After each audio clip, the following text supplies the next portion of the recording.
السلام علیکم ورحمۃ اللہ وبرکاتہ۔ تمام عزیز بہنوں کو، قابل صد احترام بہنوں اور بیٹیوں کو، اللہ تعالی ہم سب کے لیے بہت ہی اپنا خاص فضل کرم فرمائے، کل مسلمین مسلمات کی حاجات ضروریات پوری فرمائے، اور جو دعائیں ہماری زبانوں پہ ہوتی ہیں اور جو دعائیں ہمارے دلوں میں ہیں، اللہ ان سب کو قبول فرمائے اور ہمارے لیے خیر، سلامتی اور ایمان کے معاملات اللہ تعالیٰ کر دے۔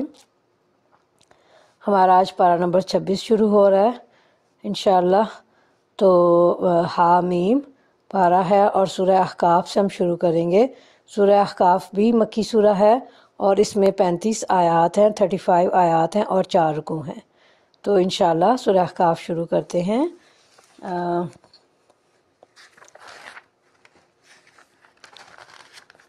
بسم اللہ الرحمن الرحیم۔ اعوذ باللہ من الشیطان الرجیم، بسم اللہ الرحمن الرحیم۔ سبحان اللہ و بحمدہ، سبحان اللہ العظیم، سبحان اللہ و بحمدہ عدد خلقہ و رضا نفسہ و زنۃ عرشہ و مداد کلمات۔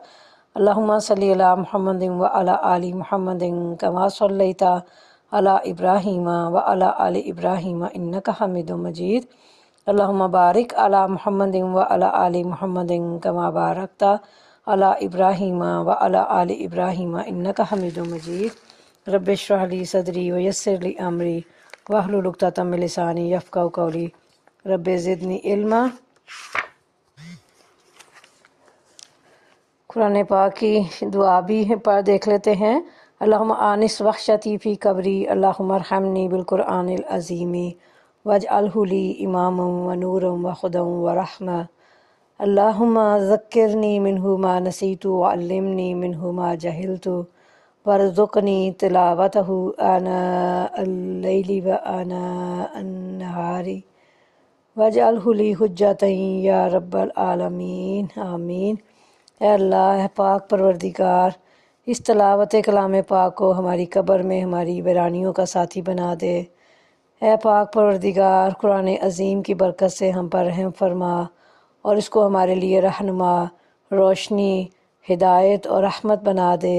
اے اللہ، آپ جانتے ہیں، اے اللہ آپ ہمیں یاد دلا دیجیے اس میں سے جو ہم بھول گئے ہیں، اور آپ ہمیں سکھا دیجیے اس میں سے جو ہم نہیں جانتے، اور آپ ہمیں رات کے اوقات اور دن کے اوقات میں اس کو پڑھنے کی توفیق بخش دیجیے، اور آپ اس کو ہمارے حق میں شہادت قاطع بنا دیجیے، اے رب العالمین، آمین ثم آمین۔ حامیم تنزیل الکتاب من اللہ العزیز الحکیم۔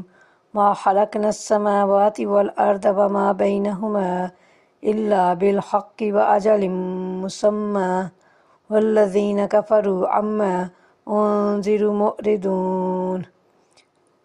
شروع اللہ کے نام سے جو بہت مہربان اور نہایت رحم فرمانے والا ہے۔ حامیم، اس کتاب کا نزول اللہ زبردست اور دانا کی طرف سے ہے۔ ہم نے زمین اور آسمانوں کو اور ان ساری چیزوں کو جو ان کے درمیان ہیں برحق اور ایک مدت خاص کے تعین کے ساتھ پیدا کیا ہے، مگر یہ کافر لوگ اس حقیقت سے منہ موڑے ہوئے ہیں جس سے ان کو خبردار کیا گیا ہے۔ سورہ احقاف کا نام اور تاریخی پس منظر، زمانہ نزول ہم دیکھ لیتے ہیں۔ آیت نمبر 21 کے فقرے اذ انذر قومہ بالاحقاف سے ماخوذ ہے۔ ایک تاریخی واقعے سے متعین ہو جاتا ہے کہ ان کے جنوں کے آنے اور قرآن سن کر واپس آنے کا جو واقعہ اس میں ہے سورہ احقاف میں، وہ حدیث و سیرت کی متفق علیہ روایات کی روح سے اس وقت پیش آیا تھا جب نبی صلی اللہ علیہ وسلم طائف سے مکہ معظمہ کی طرف پلٹتے ہوئے نخلا کے مقام پر ٹھہرے تھے، اور تمام معتبر تاریخی روایات کے مطابق آپ صلی اللہ علیہ وسلم کے طائف تشریف لے جانے کا واقعہ ہجرت سے 3 سال قبل کا ہے۔ لہٰذا یہ متعین ہو جاتا ہے کہ سورہ 10 نبی کے آخر یا 11 نبی کے ابتدائی زمانے میں نازل ہوئی۔ نبوت کا 10واں سال نبی کریم صلی اللہ علیہ وسلم کی حیات طیبہ میں انتہائی سختی کا سال تھا۔ 3 برس سے قریش کے تمام قبیلوں نے مل کر بنی ہاشم اور مسلمانوں کا مکمل مقاطعہ کر رکھا تھا، یعنی کٹ آف تھا، سوشل بائیکاٹ کیا ہوا تھا مسلمانوں کا۔ تو نبی کریم صلی اللہ علیہ وسلم اپنے خاندان اور اپنے اصحاب کے ساتھ شیب ابی طالب میں محصور تھے۔ قریش کے لوگوں نے ہر طرف سے اس محلے کی ناکہ بندی کر رکھی تھی، جس سے گزر کر کسی قسم کی رسد یعنی مدد اندر نہ پہنچ سکتی تھی۔ صرف حج کے زمانے میں یہ مخصورین نکل کر کچھ خریداری کر سکتے تھے، مگر ابو لہب جب بھی ان میں سے کسی کو بازار کی طرف یا کسی تجارتی قافلے کی طرف جاتے دیکھتا تو پکار کر تاجروں سے کہہ دیتا کہ جو چیز یہ خریدنا چاہیں اس کی قیمت اتنی زیادہ بتاؤ کہ یہ نہ خرید سکیں، پھر وہ چیز میں تم سے خرید لوں گا اور تمہارا نقصان نہ ہونے دوں گا۔ متواتر 3 سال کے اس مقاطعے یعنی اس کٹ آف سوشل بائیکاٹ نے مسلمانوں اور بنی ہاشم کی کمر توڑ کر رکھ دی تھی، اور ان پر ایسے ایسے سخت وقت گزر گئے تھے جن میں بسا اوقات گھاس اور پتے کھانے کی نوبت آ جاتی تھی۔ اللہ اللہ کر کے یہ محاصرہ اس سال ٹوٹا ہی تھا کہ آپ صلی اللہ علیہ وسلم کے چچا ابو طالب جو 10 سال سے آپ کے لیے ڈھال بنے ہوئے تھے وفات پا گئے، اور اس سانے پر بمشکل 1 مہینہ گزرا تھا کہ آپ کی رفیقہ حیات حضرت خدیجہ بھی انتقال فرما گئیں، جن کی ذات آغاز نبوت سے لے کر اس وقت تک آپ کے لیے وجہ سکون و تسلی بنی رہی تھی۔ ان پے در پہ صدموں اور تکلیفوں کی وجہ سے نبی کریم صلی اللہ علیہ وسلم اس سال کو عام الحزن یعنی رنج و غم کا سال فرمایا کرتے تھے۔ آخر کار آپ صلی اللہ علیہ وسلم اس ارادے سے طائف تشریف لے گئے کہ بنی ثقیف کو اسلام کی طرف دعوت دیں، اور اگر وہ اسلام نہ قبول کریں تو کم از کم اس بات پر ان کو آمادہ کر لیں کہ وہ آپ صلی اللہ علیہ وسلم کو اپنے ہاں چین سے بیٹھ کر کام کرنے کا موقع دیں۔ اور آپ صلی اللہ علیہ وسلم دل شکستہ، اور جب انہوں نے بہت ہی ظلم و ستم کیے، زیادتیاں کیں طائف کے لوگوں نے، تو آپ دل شکستہ اور غمگین پلٹ کر جب اب قرن المنازل کے قریب پہنچے تو محسوس ہوا کہ آسمان پر ایک بادل سا چھایا ہوا ہے۔ نظر اٹھا کر دیکھا تو جبرائیل علیہ السلام سامنے تھے۔ انہوں نے پکار کر کہا، آپ کی قوم نے جو کچھ آپ کو جواب دیا ہے اللہ نے اسے سن لیا، اب یہ پہاڑوں کا منتظم فرشتہ اللہ نے بھیجا ہے، آپ صلی اللہ علیہ وسلم جو حکم دینا چاہیں اسے دے سکتے ہیں۔ پھر پہاڑوں کے فرشتے نے آپ کو سلام کر کے عرض کیا، آپ فرمائیں تو دونوں طرف کے پہاڑ ان لوگوں پر الٹ دوں۔ آپ نے جواب دیا، نہیں، بلکہ میں امید رکھتا ہوں کہ اللہ ان کی نسل سے وہ لوگ پیدا کرے گا جو اللہ وحدہ لا شریک کی بندگی کریں گے۔ اس کے بعد آپ صلی اللہ علیہ وسلم چند روز نخلا کے مقام پر جا کر ٹھہر گئے، پریشان تھے کہ اب کیسے مکہ واپس جاؤں، طائف میں جو کچھ گزری ہے اس کی خبریں وہاں پہنچ چکی ہوں گی، اس کے بعد تو کفار پہلے سے بھی زیادہ دلیر ہو جائیں گے۔ انہی ایام میں ایک روز رات کو آپ نماز میں قرآن مجید کی تلاوت فرما رہے تھے کہ جنوں کے ایک گروہ کا ادھر سے گزر ہوا، انہوں نے قرآن سنا، ایمان لائے، واپس جا کر اپنی قوم میں اسلام کی تبلیغ شروع کر دی، اور اللہ تعالیٰ نے اپنے نبی صلی اللہ علیہ وسلم کو یہ خوشخبری سنائی کہ انسان چاہے آپ کی دعوت سے بھاگ رہے ہوں مگر بہت سے جن اس کے گرویدہ ہو گئے ہیں اور اسے اپنی جنس میں پھیلا رہے ہیں۔ ترجمہ شروع کرتے ہیں سورہ احقاف کا۔ حامیم۔ اس کتاب کا نزول اللہ زبردست اور دانا کی طرف سے، ہم نے زمین اور آسمانوں کو، ان ساری چیزوں کو جو ان کے درمیان ہے، برحق اور ایک مدت خاص کے تعین کے ساتھ پیدا کیا ہے، مگر یہ کافر لوگ اس حقیقت سے منہ موڑے ہوئے ہیں جس سے ان کو خبردار کیا گیا ہے۔ اچھا جی، تفسیر دیکھتے ہیں۔ یعنی آسمانوں زمین کی پیدائش کا ایک خاص مقصد بھی ہے اور وہ ہے انسانوں کی آزمائش۔ دوسرا، اس کے لیے ایک وقت بھی مقرر ہے، جب وہ وقت موعود یعنی پلٹ جانے کا، واپسی کا اللہ کی طرف وقت آ جائے گا تو آسمان و زمین کا یہ موجودہ نظام بکھر جائے گا، نہ آسمان یہ آسمان ہوگا اور نہ زمین یہ زمین ہوگی۔ پھر اللہ تعالیٰ فرماتے ہیں کہ کافر لوگ جس چیز سے ڈرائے جاتے ہیں، جن کو جس چیز سے ڈرایا جا رہا ہے ان کو، تو یہ عدم اطمینان کی صورت میں بعثت، حساب اور جزا سے جو انہیں ڈرایا جاتا تھا وہ اس کی پرواہ ہی نہیں کرتے اور اس پر ایمان لاتے ہیں، نہ عذاب اخروی سے بچنے کی کوئی تیاری کرتے ہیں۔ اے نبی صلی اللہ علیہ وسلم، ان سے کہو، کبھی تم نے آنکھیں کھول کر دیکھا بھی کہ وہ ہستیاں ہیں کیا جنہیں تم اللہ کو چھوڑ کر پکارتے ہو؟ ذرا مجھے دکھاؤ تو صحیح کہ زمین میں انہوں نے کیا پیدا کیا ہے، یا آسمانوں کی تخلیق و تدبیر میں ان کا کوئی حصہ ہے؟ اس سے پہلے آئی ہوئی کوئی کتاب یا علم کا کوئی بقیہ یعنی ان عقائد کے ثبوت میں تمہارے پاس ہو تو وہی لے آؤ اگر تم سچے ہو۔ آخر اس شخص سے زیادہ بہکا ہوا انسان اور کون ہوگا جو اللہ کو چھوڑ کر ان کو پکارے جو قیامت تک اسے جواب نہیں دے سکتے، بلکہ اس سے بھی بے خبر ہیں کہ پکارنے والے ان کو پکار رہے ہیں، اور جب تمام انسان جمع کیے جائیں گے اس وقت وہ اپنے پکارنے والوں کے دشمن اور ان کی عبادت کے منکر ہوں گے۔ یعنی نبی کریم صلی اللہ علیہ وسلم پوچھیں ان سے کہ اللہ کو چھوڑ کر جن بتوں یا شخصیات کی تم عبادت کرتے ہو مجھے بتاؤ یا دکھاؤ کہ انہوں نے زمین و آسمان کی پیدائش میں کیا حصہ لیا ہے۔ مطلب یہ ہے کہ جب آسمان و زمین کی پیدائش میں بھی ان کا کوئی حصہ نہیں ہے بلکہ مکمل طور پر ان سب کا خالق صرف ایک اللہ ہے، تو پھر تم ان غیر حق معبودوں کو اللہ کی عبادت میں کیوں شریک کرتے ہو؟ آگے کی تفسیر دیکھیں تو سمجھ آ رہی ہے کہ جواب دینے سے مراد کسی کی درخواست پر فیصلہ صادر کرنا ہے۔ مطلب یہ ہے کہ ان معبودوں کے پاس وہ اختیارات ہی نہیں ہیں جن کی بنا پر وہ ان کی دعاؤں اور ان کی درخواستوں پر کوئی فیصلہ صادر کر سکیں، اور ان کی عبادت کے منکر ہوں گے پکارنے والے، تو یعنی وہ صاف صاف کہہ دیں گے کہ نہ ہم نے ان سے کبھی یہ کہا تھا کہ تم مدد کے لیے ہمیں پکارا کرو، ہم تمہاری حاجت روائی کرنے والے ہیں، اور نہ ہمیں یہ خبر کہ یہ لوگ ہمیں پکارا کرتے تھے، انہوں نے خود ہی ہمیں حاجت روا فرض کر لیا اور خود ہی ہم کو پکارنا شروع کر دیا۔ استغفر اللہ العظیم۔ یہ وہ لوگ جواب دیں گے جن کی آج ہم جن کو پکار رہے ہوتے ہیں دعاؤں کے لیے اور مدد کے لیے۔ ان لوگوں کو جب ہماری صاف صاف آیات سنائی جاتی ہیں اور حق ان کے سامنے آ جاتا ہے تو یہ کافر لوگ اس کے متعلق کہتے ہیں کہ یہ تو کھلا جادو ہے۔ کیا ان کا کہنا یہ ہے کہ رسول صلی اللہ علیہ وسلم نے اسے خود گھڑ لیا؟ ان سے کہو اگر میں نے اسے خود گھڑ لیا ہے تو تم مجھے خدا کی پکڑ سے کچھ بھی نہ بچا سکو گے۔ جو باتیں تم بناتے ہو اللہ ان کو خوب جانتا ہے، میرے اور تمہارے درمیان وہی گواہی دینے کے لیے کافی ہے، اور وہ بڑا درگزر کرنے والا اور رحیم ہے۔ یعنی اگر تمہاری یہ بات صحیح ہو کہ میں اللہ کا بنایا ہوا رسول نہیں ہوں اور یہ کلام بھی میرا اپنا گڑھا ہوا ہے، پھر تو یقیناً میں بڑا مجرم ہوں۔ اللہ تعالیٰ اتنے بڑے جھوٹ پر مجھے پکڑے بغیر تو نہیں چھوڑے گا، اور اگر ایسی کوئی گرفت ہوئی تو پھر سمجھ لینا کہ میں جھوٹا ہوں اور میری کوئی مدد بھی مت کرنا، بلکہ ایسی حالت میں مجھے اللہ کی پکڑ سے بچانے کا تمہیں کوئی اختیار ہی نہیں ہوگا۔ اور آگے پھر تفسیر میں ہے کہ ان سے کہو میں کوئی نرالا رسول تو نہیں ہوں، میں نہیں جانتا کہ کل تمہارے ساتھ کیا ہونا ہے اور میرے ساتھ کیا، میں تو صرف اس وحی کی پیروی کرتا ہوں جو میرے پاس بھیجی جاتی ہے، اور میں ایک صاف صاف خبردار کر دینے والے کے سوا اور کچھ نہیں ہوں۔ اے نبی صلی اللہ علیہ وسلم ان سے کہو کبھی تم نے سوچا بھی کہ اگر یہ کلام اللہ ہی کی طرف سے ہوا اور تم نے اس کا انکار کر دیا تو تمہارا کیا انجام ہوگا؟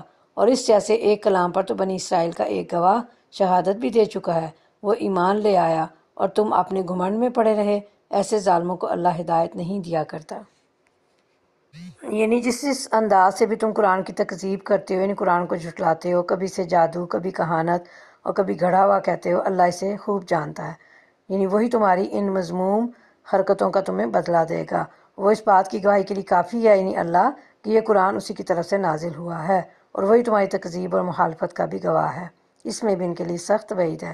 اس کے لیے جو توبہ کر لے، ایمان لے اور قرآن کو اللہ تعالیٰ کا سچا کلام مان لے، مطلب ہے کہ ابھی بھی وقت ہے کہ توبہ کر کے اللہ کی مغفرت اور رحمت کے مستحق بن جاؤ۔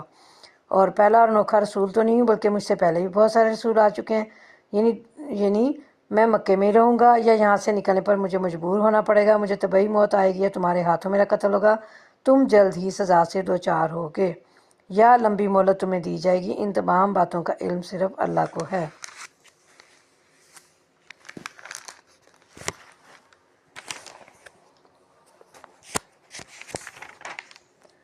مجھے نہیں معلوم کہ میرے ساتھ یا تمہارے ساتھ کل کیا ہوگا، تاہم آخرت کے بارے میں یقینی علم ہے کہ اہل ایمان جنت میں اور کافر جہنم میں جائیں گے۔ اور حدیث میں جو آتا ہے کہ نبی صلی اللہ علیہ وسلم نے بعض صحابہ کی وفات پر جب ان کے بارے میں حسن ظن کا اظہار کیا تو فرمایا واللہ ما ادری وانا رسول اللہ، اللہ کی قسم مجھے اللہ کا رسول ہونے کے باوجود علم نہیں کہ قیامت کو میرے اور تمہارے ساتھ کیا کیا جائے گا۔ ما یفعل بی ولا بکم، میرے ساتھ اور تمہارے ساتھ کیا کیا جائے گا۔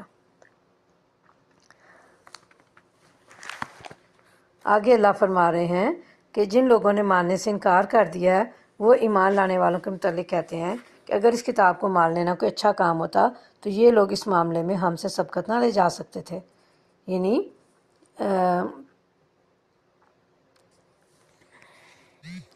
یعنی ان کا مطلب یہ تھا کہ اس قرآن پر چند ناسمجھ لوگ ایمان لے آئے ہیں، ورنہ اگر یہ کوئی اچھا کام تھا تو ہم جیسے دانشور لوگ اسے ماننے میں پیچھے کیسے رہ سکتے تھے۔ چونکہ انہوں نے اس سے ہدایت نہ پائی، اس لیے آپ یہ ضرور کہیں گے کہ یہ تو پرانا جھوٹ ہے، حالانکہ اس سے پہلے موسیٰ علیہ السلام کی کتاب رہنما اور رحمت بن کر آ چکی ہے، اور یہ کتاب اس کی تصدیق کرنے والی زبان عربی میں آئی ہے تاکہ ظالموں کو متنبہ کر دے اور نیک روش اختیار کرنے والوں کو بشارت دے دے۔ یقیناً جن لوگوں نے کہہ دیا کہ اللہ ہی ہمارا رب ہے، پھر اس پر جم گے، ان کے لیے نہ کوئی خوف ہے اور نہ وہ غمگین ہوں گے۔ ایسے لوگ جنت میں جانے والے ہیں جہاں وہ ہمیشہ رہیں گے، اپنے ان اعمال کے بدلے میں جو وہ دنیا میں کرتے رہے۔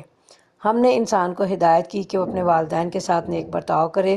اس کی ماں نے مشقت اٹھا کر اسے پیٹ میں رکھا اور مشقت اٹھا کر ہی اس کو جنا، اور اس کے حمل اور دودھ چھڑانے میں 30 مہینے لگ گئے، یہاں تک کہ جب وہ اپنی پوری طاقت کو پہنچا اور 40 سال کا ہو گیا تو اس نے کہا، اے میرے رب، مجھے توفیق دے کہ میں تیری ان نعمتوں کا شکر ادا کروں جو تو نے مجھے اور میرے والدین کو عطا فرمائی، اور ایسا نیک عمل کروں جس سے تو راضی ہو، اور میری اولاد کو بھی نیک بنا کر مجھے سکھ دے۔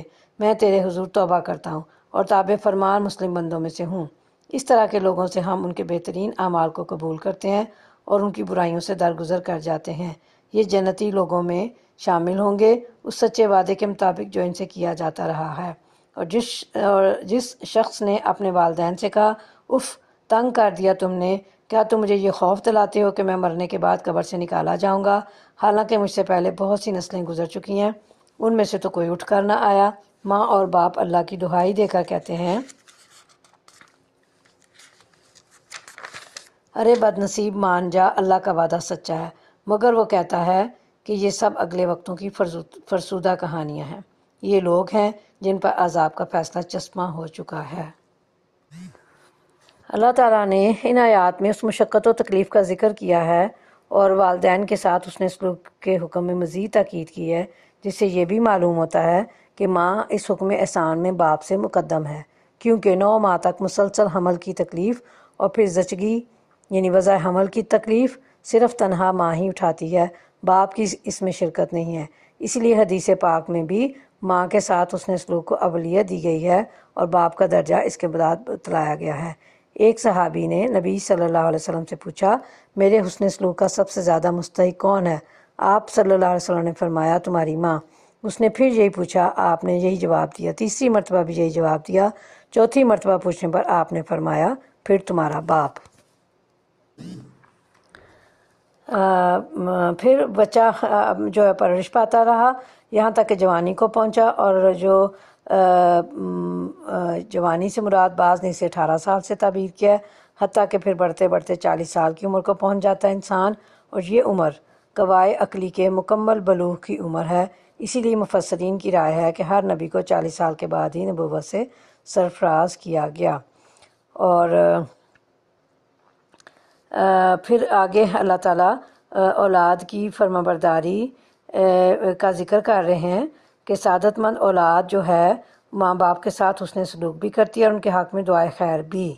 اب اس کے مقابلے میں بدبخت اور نافرمان اولاد کا ذکر کیا جا رہا ہے جو ماں باپ کے ساتھ گستاخی سے پیش آتی ہے اور ناگواری کا اظہار کرتی ہے، یعنی ماں باپ کی ناصحانہ باتوں پر ناگواری کا اظہار کرتی ہے، یا دعوت ایمان اور عمل صالح پر ناگواری اور شدت غضب کا اظہار کرتی ہے، جس کی اولاد کو قطعاً اجازت نہیں ہے۔ یہ آیت عام ہے، ہر نافرمان اولاد اس کی مصداق ہے۔ ان سے پہلے جنوں اور انسانوں کے جو ٹولے اسی کماش کے یعنی اسی ٹائپ کے، اسی قسم کے انہی بری صفات کے ساتھ ہو گزرے ہیں، انہی میں یہ بھی جا شامل ہوں گے۔ بے شک یہ گھاٹے میں رہ جانے والے لوگ ہیں۔ دونوں گروہوں میں سے ہر ایک کے درجے ان کے اعمال کے لحاظ سے ہیں، تاکہ اللہ ان کے کیے کا پورا پورا بدلہ ان کو دے۔ ان پر ظلم ہرگز نہ کیا جائے گا۔ پھر جب یہ کافر آگ کے سامنے لا کھڑے کیے جائیں گے تو ان سے کہا جائے گا، تم اپنے حصے کی نعمتیں اپنی دنیا کی زندگی میں ختم کر چکے اور ان کا لطف تم نے اٹھا لیا۔ اب جو تکبر تم زمین میں کسی حق کے بغیر کرتے رہے اور جو نافرمانیاں تم نے کیں، ان کی پاداش میں آج تم کو ذلت کا عذاب دیا جائے گا۔ یعنی انسانوں اور جنات کے گروہوں میں سے وہ لوگ قیامت والے دن نقصان اٹھانے والے ہوں گے جو کفر کر کے دنیا میں کافروں کے ساتھ شامل ہو گئے تھے، اور مومن اور کافر دونوں کا ان کے عملوں کے مطابق اللہ کے ہاں مرتبہ ہوگا۔ مومن اعلیٰ مرتبوں سے سرفراز ہوں گے اور کافر جہنم کے پست ترین درجوں میں ہوں گے۔ گناہگار کو اس کے جرم سے زیادہ سزا نہیں دی جائے گی اور نیکوکار کے صلے میں کمی نہیں ہوگی، بلکہ ہر ایک کو خیر یا شر میں سے وہی کچھ ملے گا جس کا وہ مستحق ہوگا۔ اور یعنی اس وقت کو یاد کرو جب کافروں کی آنکھوں سے پردے ہٹا دیے جائیں گے اور وہ جہنم کی آگ دیکھ رہے یا اس کے قریب ہوں گے، اور یا یہ کہ جب وہ جہنم کی آگ پر پیش کیے جائیں گے۔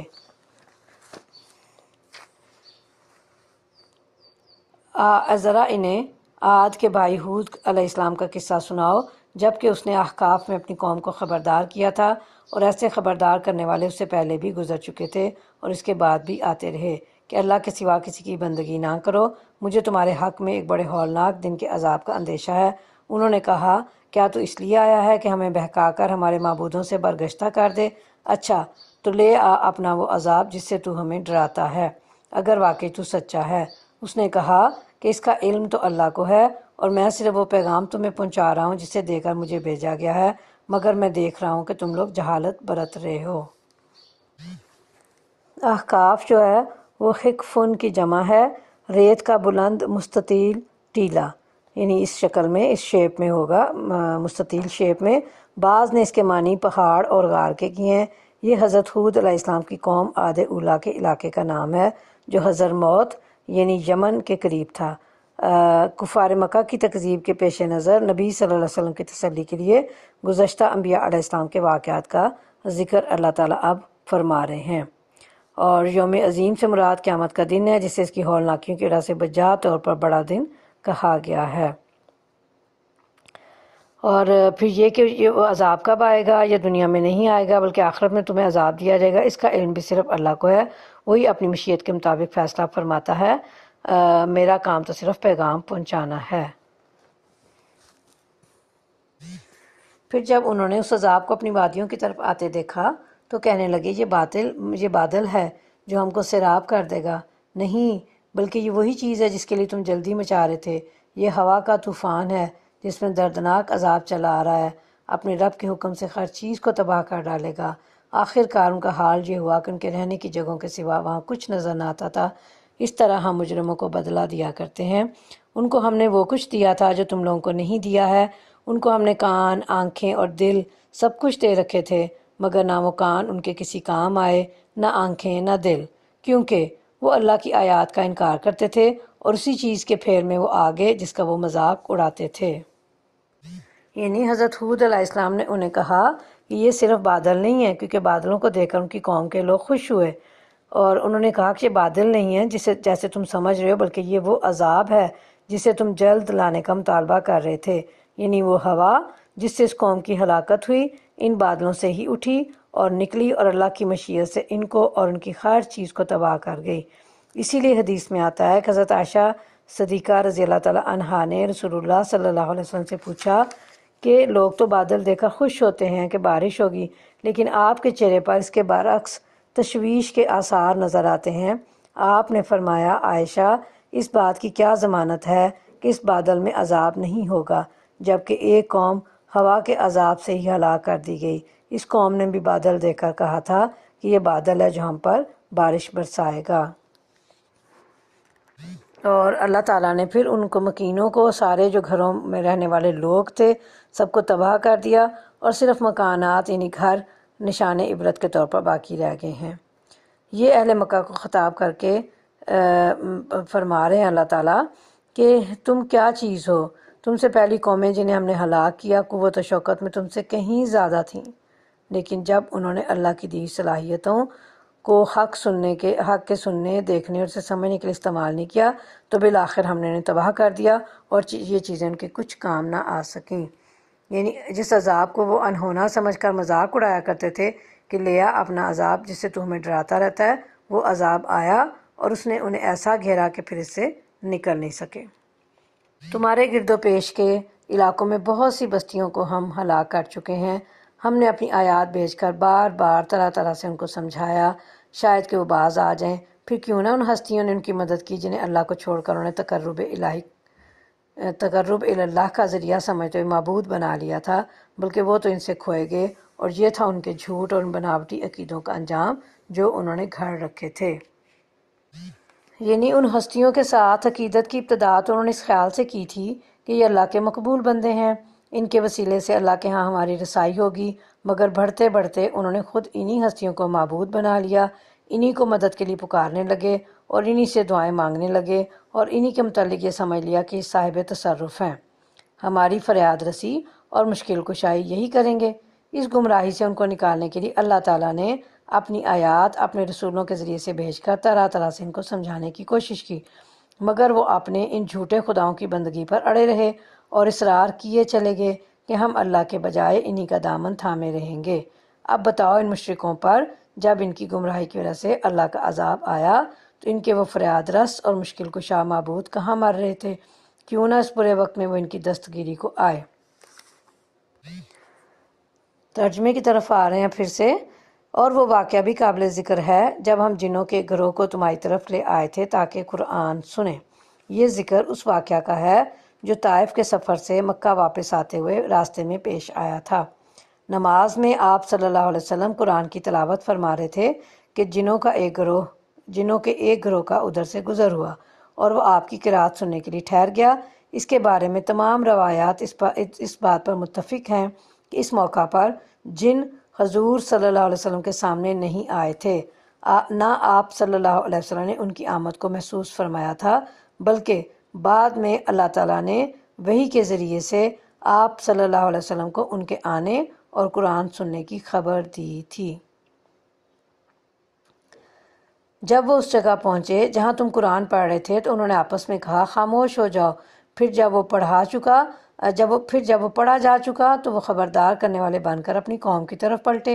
انہوں نے جا کر کہا اے ہماری قوم کے لوگوں، ہم نے کتاب سنی ہے جو موسیٰ علیہ السلام کے بعد نازل کی گئی ہے، تصدیق کرنے والی ہے، اپنے سے پہلے آئی ہوئی کتابوں کی رہنمائی کرتی ہے حق اور راہ راست کی طرف۔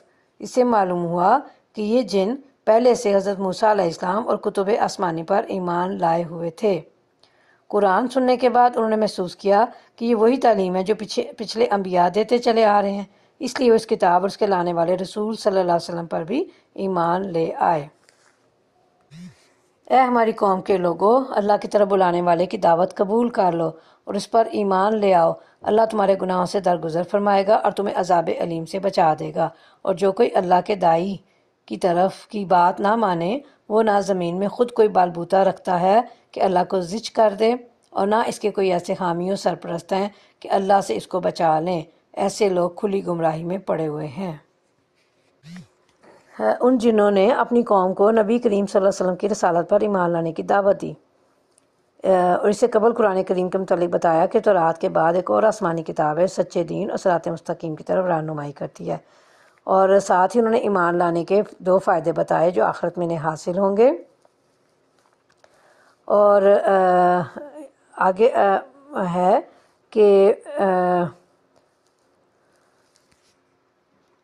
ان آیات قرآنیہ سے واضح ہے کہ جتنے بھی رسول آئے وہ انسان تھے، اسی لیے رسول اللہ صلی اللہ علیہ وسلم جس طرح انسانوں کے لیے رسول تھے اور ہیں، اسی طرح جنات کے رسول بھی آپ صلی اللہ علیہ وسلم ہی ہیں، اور آپ صلی اللہ علیہ وسلم کے پیغام کو بھی جنات تک پہنچانے کا انتظام کیا گیا ہے، جیسا کہ قرآن کریم نے اپنی آیات میں سے ہمیں سمجھا دیا۔ یعنی ایسا نہیں ہو سکتا کہ وہ زمین کی وسعتوں میں اس طرح گم ہو جائیں کہ اللہ کی گرفت میں بھی نہ آ سکیں، یعنی اللہ کا کہنا نہ ماننے والے لوگ کہیں بھاگ نہیں سکتے، اور جو اسے اللہ کے عذاب سے بچا لے، مطلب یہ ہوا کہ نہ تو وہ خود اللہ کی گرفت سے بچنے پر قادر ہے، نہ کسی دوسرے کی مدد سے ایسا ممکن ہے۔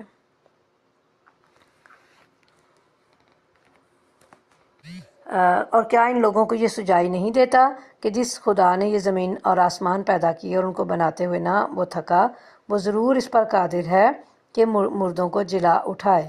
کیوں نہیں، یقیناً وہ ہر چیز کی قدرت رکھتا ہے۔ جس روز یہ کافر آگ کے سامنے لائے جائیں گے، اس وقت ان سے پوچھا جائے گا کیا یہ حق نہیں ہے؟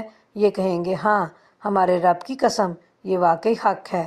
اللہ فرمائے گا اچھا تو اب عذاب کا مزہ چکھو اپنے اس انکار کی پاداش میں جو تم کرتے رہے تھے۔ یعنی اللہ تعالیٰ جو آسمان و زمین کو پیدا کرنے والا ہے، جن کی وسعت اور بے قراری کی انتہا نہیں ہے، اور وہ ان کو بنا کر تھکا بھی نہیں۔ کیا وہ مردوں کو دوبارہ زندہ نہیں کر سکتا؟ یقیناً کر سکتا ہے، اس لیے کہ وہ علی کل شیء قدیر ہے۔ وہاں یہ اعتراف ہی نہیں کریں گے بلکہ اپنے اس اعتراف پر قسم کھا کر کہیں گے، لیکن اس وقت کا یہ اعتراف بے فائدہ ہے، کیونکہ مشاہدے کے بعد اعتراف کی کیا حیثیت ہو سکتی ہے؟ آنکھوں سے دیکھ لینے کے بعد اعتراف نہیں تو کیا انکار کریں گے؟ یعنی جب ماننے کا وقت تھا اس وقت تو مانا نہیں، اور یہ عذاب اسی کفر اور انکار کا بدلہ ہے جو اب تمہیں بھگتنا ہی بھگتنا ہے۔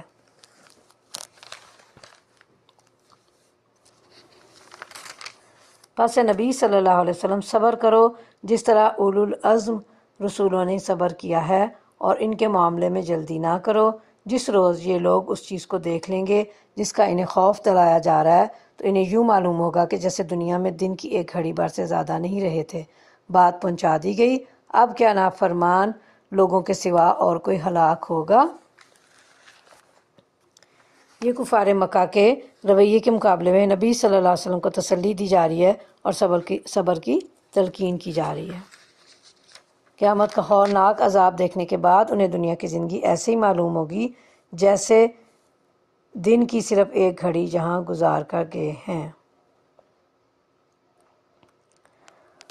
اور اس آیت میں بھی اہل ایمان کے لیے خوشخبری اور حوصلہ افزائی ہے کہ خلاقت اخروی صرف ان لوگوں کا حصہ ہے جو اللہ کے نافرمان اور اس کی حدود پامال کرنے والے ہیں۔ پارہ نمبر 26 ہمارا چل رہا ہے، سورہ محمد۔ اب ہم انشاءاللہ شروع کرتے ہیں۔ یہ سورہ بھی مکی ہے اور اس کی 38 یعنی 38 آیات ہیں اور 4 رکوع ہیں اس کے، ٹھیک ہے جی۔ اس کا ہم زمانہ نزول دیکھ لیں اور اس کا نام دیکھ لیں۔ یہ آیت نمبر 2 کے فقرے وآمنوا بما نزل علی محمد سے ماخوذ ہے۔ مراد یہ کہ وہ سورہ ہے جس میں محمد صلی اللہ علیہ وسلم کا اسم گرامی آیا ہے۔ اس کے علاوہ اس کا ایک اور مشہور نام قتال بھی ہے جو آیت نمبر 20 کے فقرے وَذُكِرَ فِيهَا الْقِتَالُ سے ماخوذ ہے۔ زمانہ نزول جو ہے اس کے مضامین یہ شہادت دیتے ہیں کہ یہ ہجرت کے بعد مدینہ طیبہ میں اس وقت نازل ہوئی تھی جب جنگ کا حکم تو دیا جا چکا تھا مگر ابھی جنگ عملاً شروع نہ ہوئی تھی۔ اور اس کا پس منظر دیکھیں تھوڑا سا کہ مدینہ کی چھوٹی سی بستی ہر طرف سے کفار کے نرغے میں گری ہوئی تھی اور وہ اسے مٹا دینے پر جو ہے وہ تلے ہوئے تھے۔ سوری، یہ سورہ محمد جو ہے مدنی سورہ ہے، غلطی سے میں نے مکی کہہ دیا ہے۔ اور مدینہ کی چھوٹی سی بستی ہر طرف سے کفار کے نرغے میں گری تھی اور وہ اسے مٹا دینے پر تلے ہوئے تھے۔ مسلمانوں کے لیے اس حالت میں 2 ہی چارہ کار باقی رہ گئے تھے، یا تو دین حق کی دعوت تو تبلیغی سے نہیں بلکہ اس کی پیروی تک سے دستبردار ہو کر جاہلیت کے آگے ہتھیار ڈال دیں، یا پھر مرنے مارنے کے لیے اٹھ کھڑے ہوں اور سر دھڑ کی بازی لگا کر ہمیشہ کے لیے ثمر کا فیصلہ کر دیں کہ عرب کی سرزمین میں اسلام کو رہنا ہے جاہلیت کو۔ اللہ تعالیٰ نے اس موقع پر مسلمانوں کو اسی عظیمت کی راہ دکھائی جو اہل ایمان کے لیے ایک ہی راہ ہے، اور اس نے پہلے سورہ حج میں ان کو جنگ کی اجازت دی اور پھر سورہ بقرہ میں آیت 190 میں اس کا حکم دے دیا تھا۔ یہ حالات ہیں جن میں یہ سورہ نازل فرمائی گئی، اور اس کا موضوع اہل ایمان کو جنگ کے لیے تیار کرنا اور ان کو اس سلسلے میں ابتدائی ہدایات دینا ہے۔ اسی مناسبت سے اس کا نام سورہ قتال بھی رکھا گیا۔ آغاز میں بتا دیا گیا کہ اس وقت 2 گروہوں کے درمیان مقابلہ درپیش ہے۔ ایک گروہ کی پوزیشن یہ ہے کہ وہ حق کو ماننے سے انکار کر چکا ہے اور اللہ کے راستے میں سد راہ یعنی راستے کی رکاوٹ بن کر کھڑا ہو گیا ہے، اور دوسرے گروہ کی پوزیشن یہ ہے کہ وہ اس حق کو مان گیا ہے جو اللہ تعالیٰ کی طرف سے اس کے بندے محمد صلی اللہ علیہ وسلم پر نازل ہوا تھا۔ اب اللہ تعالیٰ کا 2 ٹوک فیصلہ یہ ہے کہ پہلے گروہ کی تمام صحیح و عمل کو اس نے رائے گاں کر دیا اور دوسرے گروہ کے حالات درست کر دیے۔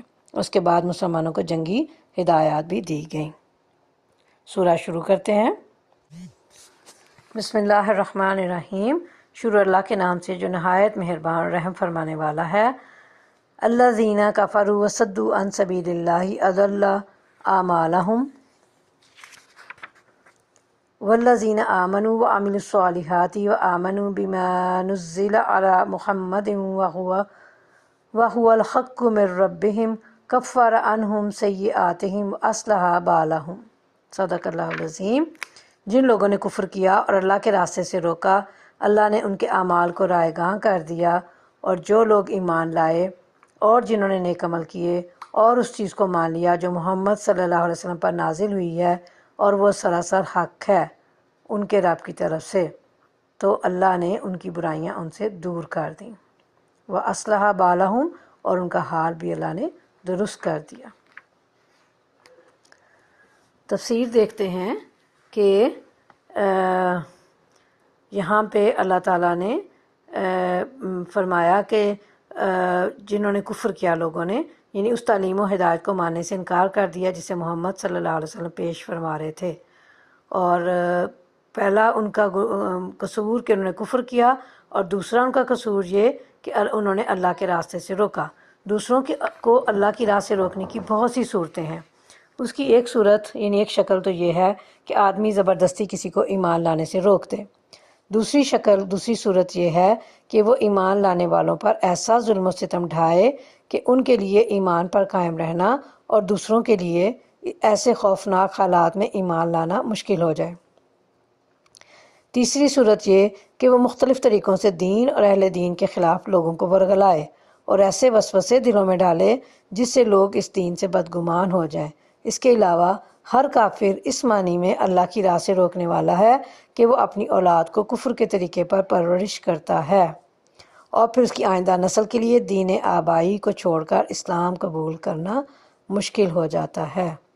اسی طرح ہر کافر معاشرہ اللہ کے راستے میں ایک بہت بڑا بھاری پتھر ہے جس سے دین حق کے پھیلنے میں رکاوٹیں آتی ہیں۔ اور ان اعمال کی سزا انہیں اللہ نے کیا دی کہ ان کے اعمال برباد کر دیے۔ یعنی اس کا ایک مطلب تو یہ ہے کہ انہوں نے نبی کریم صلی اللہ علیہ وسلم کے ساتھ خلاف جو سازشیں کی، اللہ نے انہیں ناکام بنا دیا اور انہی پر ان کو الٹ دیا۔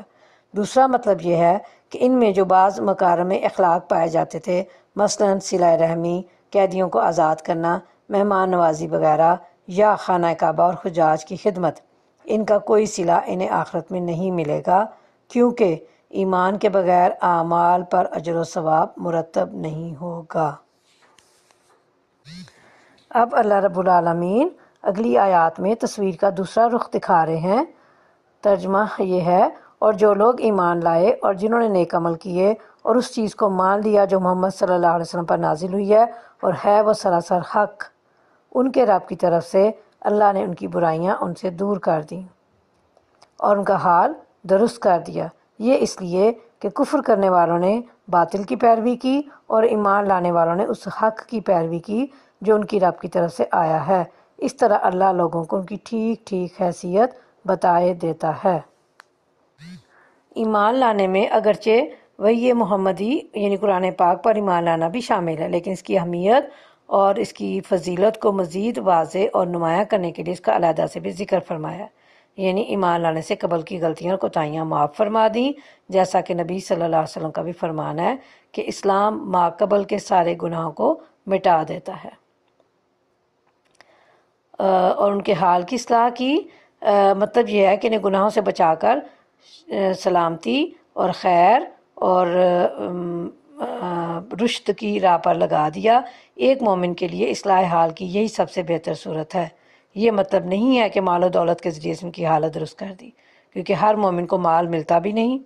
علاوہ ازیں محض دنیاوی مال اصلاح احوال کا یقینی ذریعہ بھی نہیں، بلکہ اس سے فساد احوال کا زیادہ امکان ہے۔ اس لیے نبی کریم صلی اللہ علیہ وسلم نے کثرت مال کو پسند نہیں فرمایا، اور اللہ تعالیٰ نے نیک لوگوں کو اس انجام سے بچا لیا تاکہ لوگ اس انجام سے بچ جائیں جو کافروں کا مقدر ہے، اور وہ راہ حق اپنائیں جس پر چل کر ایمان لانے والے فوز و فلاح ابدی سے ہمکنار ہوں گے۔ بس جب ان کافروں سے تمہاری مڈ بھیڑ ہو تو پہلا کام گردنیں مارنا ہے، یہاں تک کہ جب تم ان کو اچھی طرح کچل دو تب قیدیوں کو مضبوط باندھو۔ اس کے بعد تمہیں اختیار ہے احسان کرو یا فدیے کا معاملہ کر لو تاکہ لڑائی اپنے ہتھیار ڈال دے، یہ ہے تمہارے کرنے کا کام۔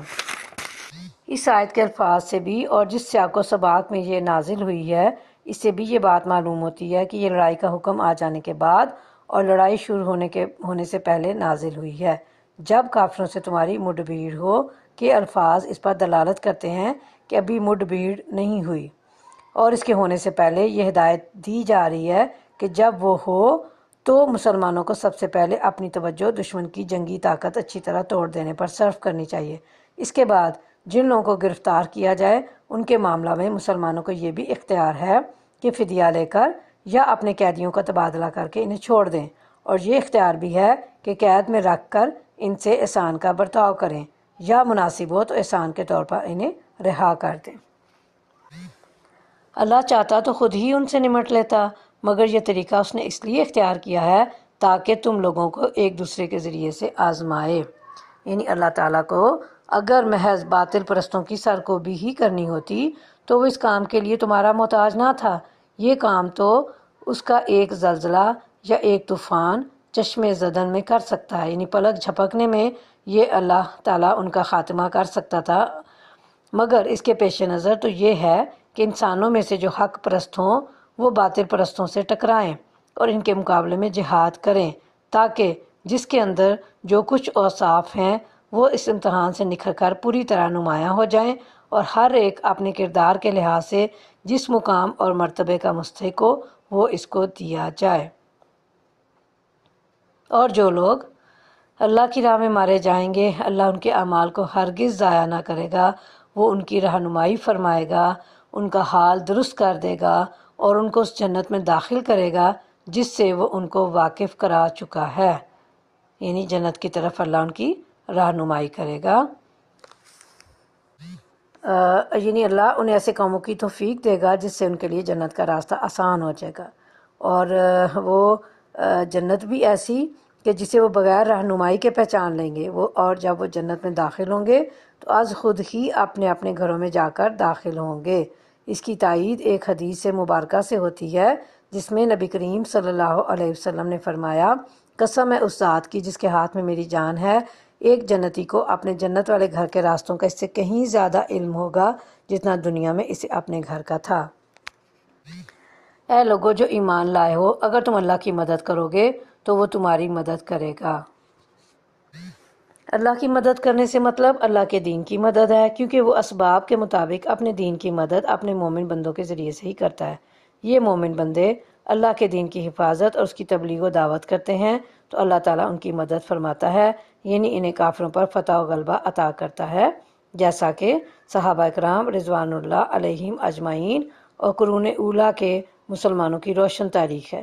وہ دین کے ہو گئے تھے تو اللہ بھی ان کا ہو گیا تھا، انہوں نے دین کو غالب کیا تو اللہ نے انہیں بھی دنیا پر غالب فرما دیا، جیسا کہ سورہ حج میں اللہ نے فرمایا کہ اللہ اس کی ضرور مدد فرماتا ہے جو اس کی مدد کرتا ہے۔ اور تمہارے قدم مضبوط جما دے گا، رہے وہ لوگ جنہوں نے کفر کیا ہے تو ان کے لیے ہلاکت ہے، اور اللہ نے ان کے اعمال کو بھٹکا دیا ہے کیونکہ انہوں نے اس چیز کو ناپسند کیا جسے اللہ نے نازل کیا ہے، لہٰذا اللہ نے ان کے اعمال ضائع کر دیے۔ کیا وہ زمین میں چلے پھرے نہ تھے کہ ان لوگوں کا انجام دیکھتے جو ان سے پہلے گزر چکے ہیں؟ اللہ نے ان کا سب کچھ ان پر الٹ دیا، اور ایسے ہی نتائج ان کافروں کے لیے مقدر ہیں۔ یہ اس لیے کہ ایمان لانے والوں کا حامی و ناصر اللہ ہے اور کافروں کا حامی و ناصر کوئی نہیں۔ ایمان لانے والوں اور نیک عمل کرنے والوں کو اللہ ان جنتوں میں داخل کرے گا جن کے نیچے نہریں بہتی ہیں۔ برے نتائج کافروں کے لیے مقدر کیوں ہیں؟ اس کے دو مطلب ہیں، ایک یہ کہ جس تباہی سے وہ کافر دو چار ہوئے ویسی تباہی اب ان کافروں کے لیے مقدر ہے جو محمد صلی اللہ علیہ وسلم کی دعوت کو نہیں مان رہے ہیں، اور دوسرا مطلب یہ ہے کہ ان لوگوں کی تباہی صرف دنیا کے عذاب پر ختم نہیں ہو گئی ہے بلکہ یہ تباہی ان کے لیے آخرت میں بھی مقدر ہے۔ اور کفر کرنے والے بس دنیا کی چند روزہ زندگی کے مزے لوٹ رہے ہیں، جانوروں کی طرح کھا پی رہے ہیں، اور ان کا آخری ٹھکانہ جہنم ہے۔ یعنی جس طرح جانوروں کو پیٹ اور جنس کے تقاضے پورے کرنے کے علاوہ اور کوئی کام نہیں ہوتا، یہی حال کافروں کا ہے۔ ان کا مقصد زندگی بھی کھانے پینے کے علاوہ کچھ نہیں، آخرت سے وہ بالکل غافل ہیں۔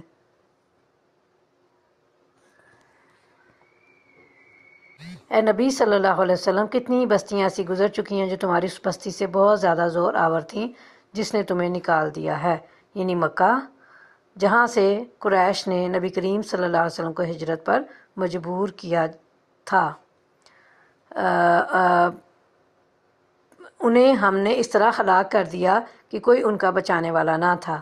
بھلا کہیں ایسا ہو سکتا ہے کہ جو اپنے رب کی طرف سے ایک صاف اور صریح ہدایت پر ہو، وہ ان لوگوں کی طرح ہو جائے جن کے لیے ان کا برا عمل خوشنما بنا دیا گیا ہے اور وہ اپنی خواہشات کے پیرو بن گئے ہیں۔ پرہیزگار لوگوں کے لیے جس جنت کا وعدہ کیا گیا ہے، اس کی شان تو یہ ہے کہ اس میں نہریں بہہ رہی ہوں گی، نتھرے ہوئے پانی کی نہریں بہہ رہی ہوں گی، ایسے دودھ کی جس کے مزے میں ذرا فرق نہ آیا ہوگا، نہریں بہہ رہی ہوں گی ایسی شراب کی جو پینے والوں کے لیے لذیذ ہوگی، نہریں بہہ رہی ہوں گی صاف شفاف شہد کی۔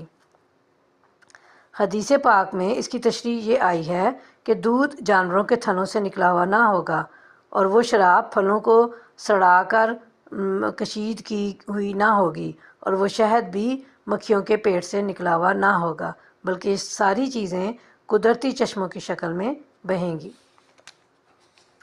اس میں ان کے لیے طرح طرح کے پھل ہوں گے اور ان کے رب کی طرف سے بخشش۔ کیا وہ شخص جس کے حصہ میں جنت آنے والی ہے ان لوگوں کی طرح ہو سکتا ہے جو جہنم میں ہمیشہ رہیں گے اور جنہیں ایسا گرم پانی پلایا جائے گا جو ان کی آنتیں تک کاٹ دے گا؟ ان میں سے کچھ لوگ ایسے ہیں جو کان لگا کر تمہاری بات سنتے ہیں اور پھر جب تمہارے پاس سے نکلتے ہیں تو ان لوگوں سے جنہیں علم کی نعمت بخشی گئی ہے پوچھتے ہیں کہ ابھی ابھی انہوں نے کیا کہا تھا، یعنی یہ ان کفار و منافقین اور منکرین اہل کتاب کا ذکر ہے جو نبی صلی اللہ علیہ وسلم کی مجلس میں آ کر بیٹھتے تھے اور آپ کے ارشادات یا قرآن مجید کی آیات سنتے تھے، مگر چونکہ ان کا دل ان مضامین سے دور تھا جو آپ کی زبان مبارک سے ادا ہوتے تھے، اس لیے سب کچھ سن کر بھی وہ کچھ نہ سنتے تھے اور باہر نکل کر مسلمانوں سے پوچھتے تھے کہ ابھی ابھی آپ صلی اللہ علیہ وسلم کیا فرما رہے تھے۔ یہ وہ لوگ ہیں جن کے دلوں پر اللہ نے ٹھپا لگا دیا ہے اور یہ اپنی خواہشات کے پیرو بنے ہوئے ہیں۔ رہے وہ لوگ جنہوں نے ہدایت پائی ہے، اللہ ان کو اور زیادہ ہدایت دیتا ہے اور انہیں ان کے حصے کا تقوی عطا فرماتا ہے۔ اب کیا یہ لوگ بس قیامت ہی کے منتظر ہیں کہ وہ اچانک ان پر آ جائے؟ اس کی علامات تو آ چکی ہیں، جب وہ خود آ جائے گی تو ان کے لیے نصیحت قبول کرنے کا کون سا موقع باقی رہ جائے گا؟ پس اے نبی صلی اللہ علیہ وسلم، خوب جان لو کہ اللہ کے سوا کوئی عبادت کا مستحق نہیں ہے، اور معافی مانگو اپنے قصور کے لیے بھی اور مومن مردوں اور عورتوں کے لیے بھی۔ اللہ تمہاری سرگرمیوں کو بھی خوب جانتا ہے اور تمہارے ٹھکانے سے بھی واقف ہے۔ اسلام نے جو اخلاق انسان کو سکھائے ہیں ان میں سے ایک یہ بھی ہے کہ بندہ اپنے رب کی بندگی اور عبادت بجا لانے میں اور اس کے دین کی خاطر جان لڑانے میں خواہ اپنی حد تک کتنی ہی کوشش کرتا رہا ہو، اس کو کبھی اس غلط فہمی میں مبتلا نہ ہونا چاہیے کہ جو کچھ مجھے کرنا چاہیے تھا وہ میں نے کر دیا ہے، بلکہ اسے ہمیشہ یہی سمجھتے رہنا چاہیے کہ میرے مالک کا مجھ پر جو حق تھا وہ میں ادا نہیں کر سکا ہوں، اور ہر وقت اپنے قصور کا اعتراف کر کے اللہ سے یہی دعا کرتے رہنا چاہیے کہ تیری خدمت میں جو کچھ بھی کوتاہی مجھ سے ہوئی ہے اس سے درگزر فرما۔ یہی اصل روح ہے اللہ تعالیٰ کے اس ارشاد کی کہ نبی صلی اللہ علیہ وسلم اے نبی صلی اللہ علیہ وسلم اپنے قصور کی معافی مانگو۔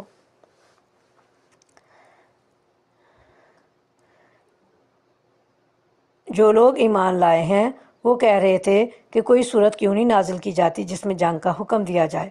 مطلب یہ ہے کہ جو لوگ سچے مسلمان تھے وہ تو قتال یعنی جنگ کے حکم کے لیے بےتاب تھے، لیکن جو لوگ ایمان کے بغیر مسلمانوں کے گروہ میں شامل ہو گئے تھے، قتال یعنی جنگ کا حکم آتے ہی ان کی جان پر بن گئی۔ مگر جب ایک پختہ صورت نازل کر دی گئی جس میں جنگ کا ذکر تھا تو تم نے دیکھا کہ جن کے دلوں میں بیماری تھی وہ تمہاری طرف اس طرح دیکھ رہے تھے جیسے کسی پر موت چھا گئی ہو۔ افسوس ان کے حال پر، ان کی زبان پر ہے اطاعت کا اقرار اور اچھی اچھی باتیں، مگر جب قطعی حکم دے دیا گیا اس وقت وہ اللہ سے اپنے عہد میں سچے نکلتے تو انہی کے لیے اچھا تھا۔ اب کیا تم لوگوں سے اس کے سوا کچھ اور توقع کی جا سکتی ہے کہ اگر تم الٹے منہ پھر گئے تو زمین میں پھر فساد برپا کرو گے اور آپس میں ایک دوسرے کے گلے کاٹو گے؟ اس ارشاد کا مطلب یہ ہے کہ اگر اس وقت تم اسلام کی مدافعت سے جی چراتے ہو اور اس عظیم الشان اصلاحی انقلاب کے لیے جان و مال کی بازی لگانے سے منہ موڑتے ہو، جس کی کوشش محمد صلی اللہ علیہ وسلم اور اہل ایمان کر رہے ہیں، تو اس کا نتیجہ آخر اس کے سوا کیا ہو سکتا ہے کہ تم پھر اسی جاہلیت کے نظام کی طرف پلٹ جاؤ جس میں تم لوگ صدیوں سے ایک دوسرے کے گلے کاٹتے رہے ہو، اپنی اولاد تک کو زندہ دفن کرتے رہے ہو اور اللہ کی زمین کو ظلم و فساد سے بھرتے رہے ہو۔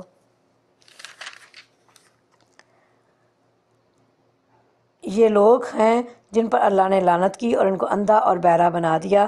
کیا ان لوگوں نے قرآن پر غور نہیں کیا یا دلوں پر ان کے قفل چڑھے ہوئے ہیں؟ حقیقت یہ ہے کہ جو لوگ ہدایت واضح ہو جانے کے بعد اس سے پھر گئے، ان کے لیے شیطان نے اس روش کو سہل بنا دیا ہے اور جھوٹی توقعات کا سلسلہ ان کے لیے دراز کر رکھا ہے۔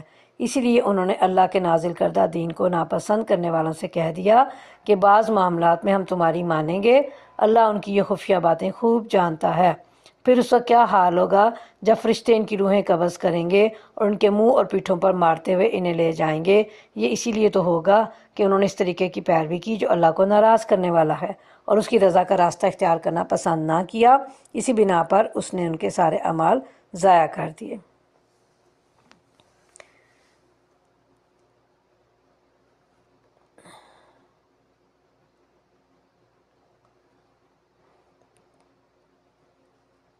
ان اعمال سے مراد وہ تمام اعمال ہیں جو مسلمان بن کر وہ انجام دیتے رہے، ان کی نمازیں، ان کے روزے، ان کی زکوٰۃ غرض وہ تمام عبادتیں اور وہ ساری نیکیاں جو اپنی ظاہری شکل کے اعتبار سے اعمال خیر میں شمار ہوتی ہیں، اس بنا پر ضائع ہو گئیں کہ انہوں نے مسلمان ہوتے ہوئے بھی اللہ اور اس کے دین اور ملت اسلامیہ کے ساتھ اخلاص اور وفاداری کا رویہ اختیار نہ کیا، بلکہ محض اپنے دنیاوی مفاد کے لیے دشمنان دین کے ساتھ ساز باز کرتے رہے اور اللہ کی راہ میں جہاد کا موقع آتے ہی اپنے آپ کو خطرات سے بچانے کی فکر میں لگ گئے۔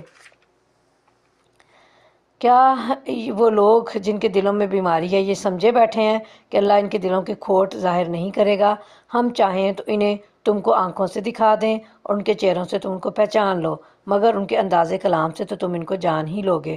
اللہ تم سب کے اعمال سے خوب واقف ہے۔ ہم ضرور تم لوگوں کو آزمائش میں ڈالیں گے تاکہ تمہارے حالات کی جانچ کریں اور دیکھ لیں کہ تمہیں مجاہد اور ثابت قدم کون ہے۔ جن لوگوں نے کفر کیا اور اللہ کی راہ سے روکا اور رسول سے جھگڑا کیا جبکہ ان پر راہ راست واضح ہو چکی تھی، در حقیقت اللہ کا کوئی نقصان بھی نہیں کر سکتے، بلکہ اللہ ہی ان کا سب کیا کرایہ غارت کر دے گا۔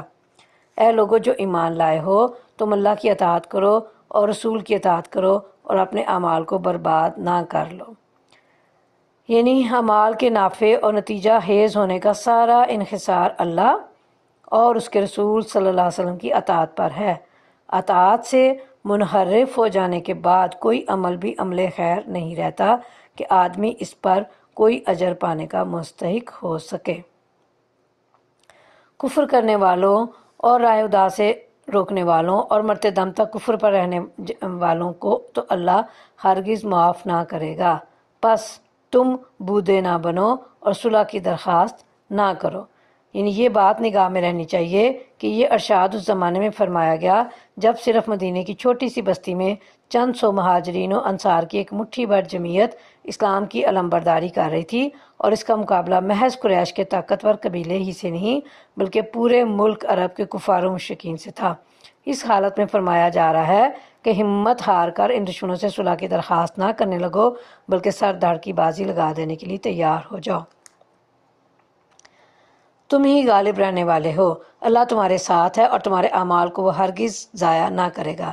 یہ دنیا کی زندگی تو ایک کھیل اور تماشا ہے، اگر تم ایمان رکھو اور تقویٰ کی روش پر چلتے رہو تو اللہ تمہارے اجر تم کو دے گا اور وہ تمہارے مال تم سے نہ مانگے گا۔ یعنی وہ غنی ہے اللہ، اور اس کو اپنی ذات کے لیے تم سے لینے کی کچھ ضرورت نہیں ہے۔ اگر وہ اپنی راہ میں تم سے کچھ خرچ کرنے کے لیے کہتا ہے تو وہ اپنے لیے نہیں بلکہ تمہاری ہی بھلائی کے لیے کہتا ہے۔ اگر کہیں وہ تمہارے مال تم سے مانگ لے اور سب کے سب تم سے طلب کر لے تو تم بخل کرو اور وہ تمہارے کھوٹ ابار لائے گا۔ دیکھو تم لوگوں کو دعوت دی جا رہی ہے کہ اللہ کی راہ میں مال خرچ کرو، اس پر تم میں سے کچھ لوگ ہیں جو بخل کر رہے ہیں، حالانکہ جو بخل کرتا ہے وہ در حقیقت اپنے آپ ہی سے بخل کر رہا ہے۔ اللہ تو غنی ہے، تم ہی اس کے محتاج ہو۔ اگر تم منہ موڑو گے تو اللہ تمہاری جگہ کسی اور قوم کو لے آئے گا اور وہ تم جیسے نہ ہوں گے۔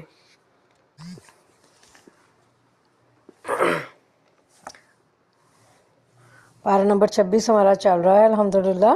سورہ فتح ہے، پہلی آیت کے الفاظ انا فتحنا لک فتحا مبینا سے محفوظ ہے۔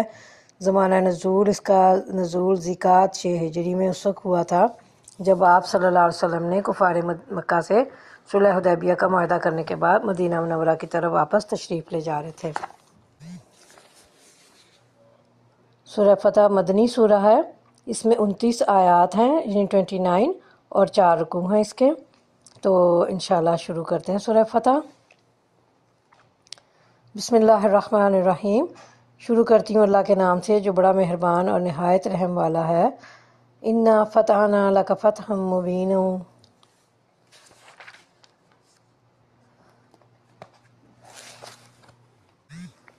انا فتحنا لک فتحا مبینا لیغفر لک اللہ ما تقدم من ذنبک وما تأخر ویتم نعمتہ علیک ویہدیک صراطا مستقیما۔ صدق اللہ العظیم۔ اے نبی صلی اللہ علیہ وسلم، ہم نے تم کو کھلی فتح عطا کر دی تاکہ اللہ تمہاری اگلی پچھلی ہر کوتاہی سے درگزر فرمائے اور تم پر اپنی نعمت کی تکمیل کر دے اور تمہیں سیدھا راستہ دکھائے۔ 6 ہجری میں رسول اللہ صلی اللہ علیہ وسلم اور 1400 کے قریب صحابہ عمرے کی نیت سے مکہ تشریف لے گئے، لیکن مکے کے قریب حدیبیہ کے مقام پر کافروں نے آپ کو روک لیا اور عمرہ نہیں کرنے دیا۔ آپ صلی اللہ علیہ وسلم نے حضرت عثمان کو اپنا نمائندہ بنا کر مکے بھیجا تاکہ وہ رؤسائے قریش سے گفتگو کر کے انہیں مسلمانوں کو عمرہ کرنے کی اجازت دینے پر آمادہ کریں، لیکن حضرت عثمان کے مکہ جانے کے بعد ان کی شہادت کی افواہ پھیل گئی، جس پر آپ نے صحابہ سے حضرت عثمان کا بدلہ لینے کی بیعت لی جو بیعت رضوان کہلاتی ہے۔ یہ افواہ غلط نکلی، تاہم کفار مکہ نے اجازت نہیں دی اور مسلمانوں نے آئندہ سال کے وعدے پر واپسی کا ارادہ کر لیا۔ وہیں اپنے سر بھی منڈا لیے اور قربانیاں کر لیں۔ نیز کفار سے اور بھی چند باتوں کا معاہدہ ہوا جنہیں صحابہ کی اکثریت ناپسند کرتی تھی، لیکن نگاہ رسالت نے اس کے دور رس اثرات کا اندازہ لگاتے ہوئے کفار کی شرائط پر ہی صلح کو بہتر سمجھا۔ حدیبیہ سے مدینے کی طرف آتے ہوئے راستے میں سورہ اتری جس میں صلح کو فتح مبین سے تعبیر فرمایا گیا، چونکہ یہ صلح فتح مکہ کا پیش خیمہ ثابت ہوئی اور اس کے 2 سال بعد ہی مسلمان مکے میں فاتحانہ طور پر داخل ہوئے۔ اس لیے بعض صحابہ کہتے تھے کہ تم فتح مکہ کو فتح شمار کرتے ہو، لیکن ہم حدیبیہ کی صلح کو فتح شمار کرتے ہیں۔ اور نبی صلی اللہ علیہ وسلم نے اس سورہ کی بابت فرمایا کہ آج کی رات مجھ پر وہ صورت نازل ہوئی ہے جو مجھے دنیا و ما فیہا سے زیادہ محبوب ہے۔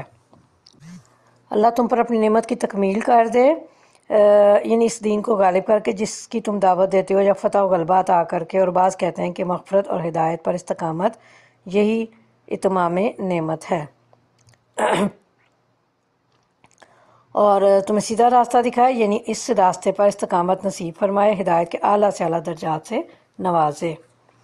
اور آگے چلتے ہیں۔ اور تم کو زبردست نصرت بخشے وہی ہے جس نے مومنوں کے دلوں میں سکینت نازل فرمائی تاکہ اپنے ایمان کے ساتھ وہ ایک ایمان اور بڑھا لیں۔ سکینت سے مراد سکون اور اطمینان قلب ہے۔ مطلب یہ ہے کہ صلح حدیبیہ کے موقع پر جتنے اشتعال انگیز حالات پیش آئے، ان سب میں مسلمانوں کا صبر کرنا اور رسول اللہ صلی اللہ علیہ وسلم کی قیادت پر کامل اعتماد کرتے ہوئے ان سے بخیر و عافیت گزر جانا اللہ کے فضل کا نتیجہ تھا، اور نہ اس وقت ایک ذرا سی غلطی، ورنہ اس وقت ایک ذرا سی غلطی بھی سارا کام خراب کر دیتی۔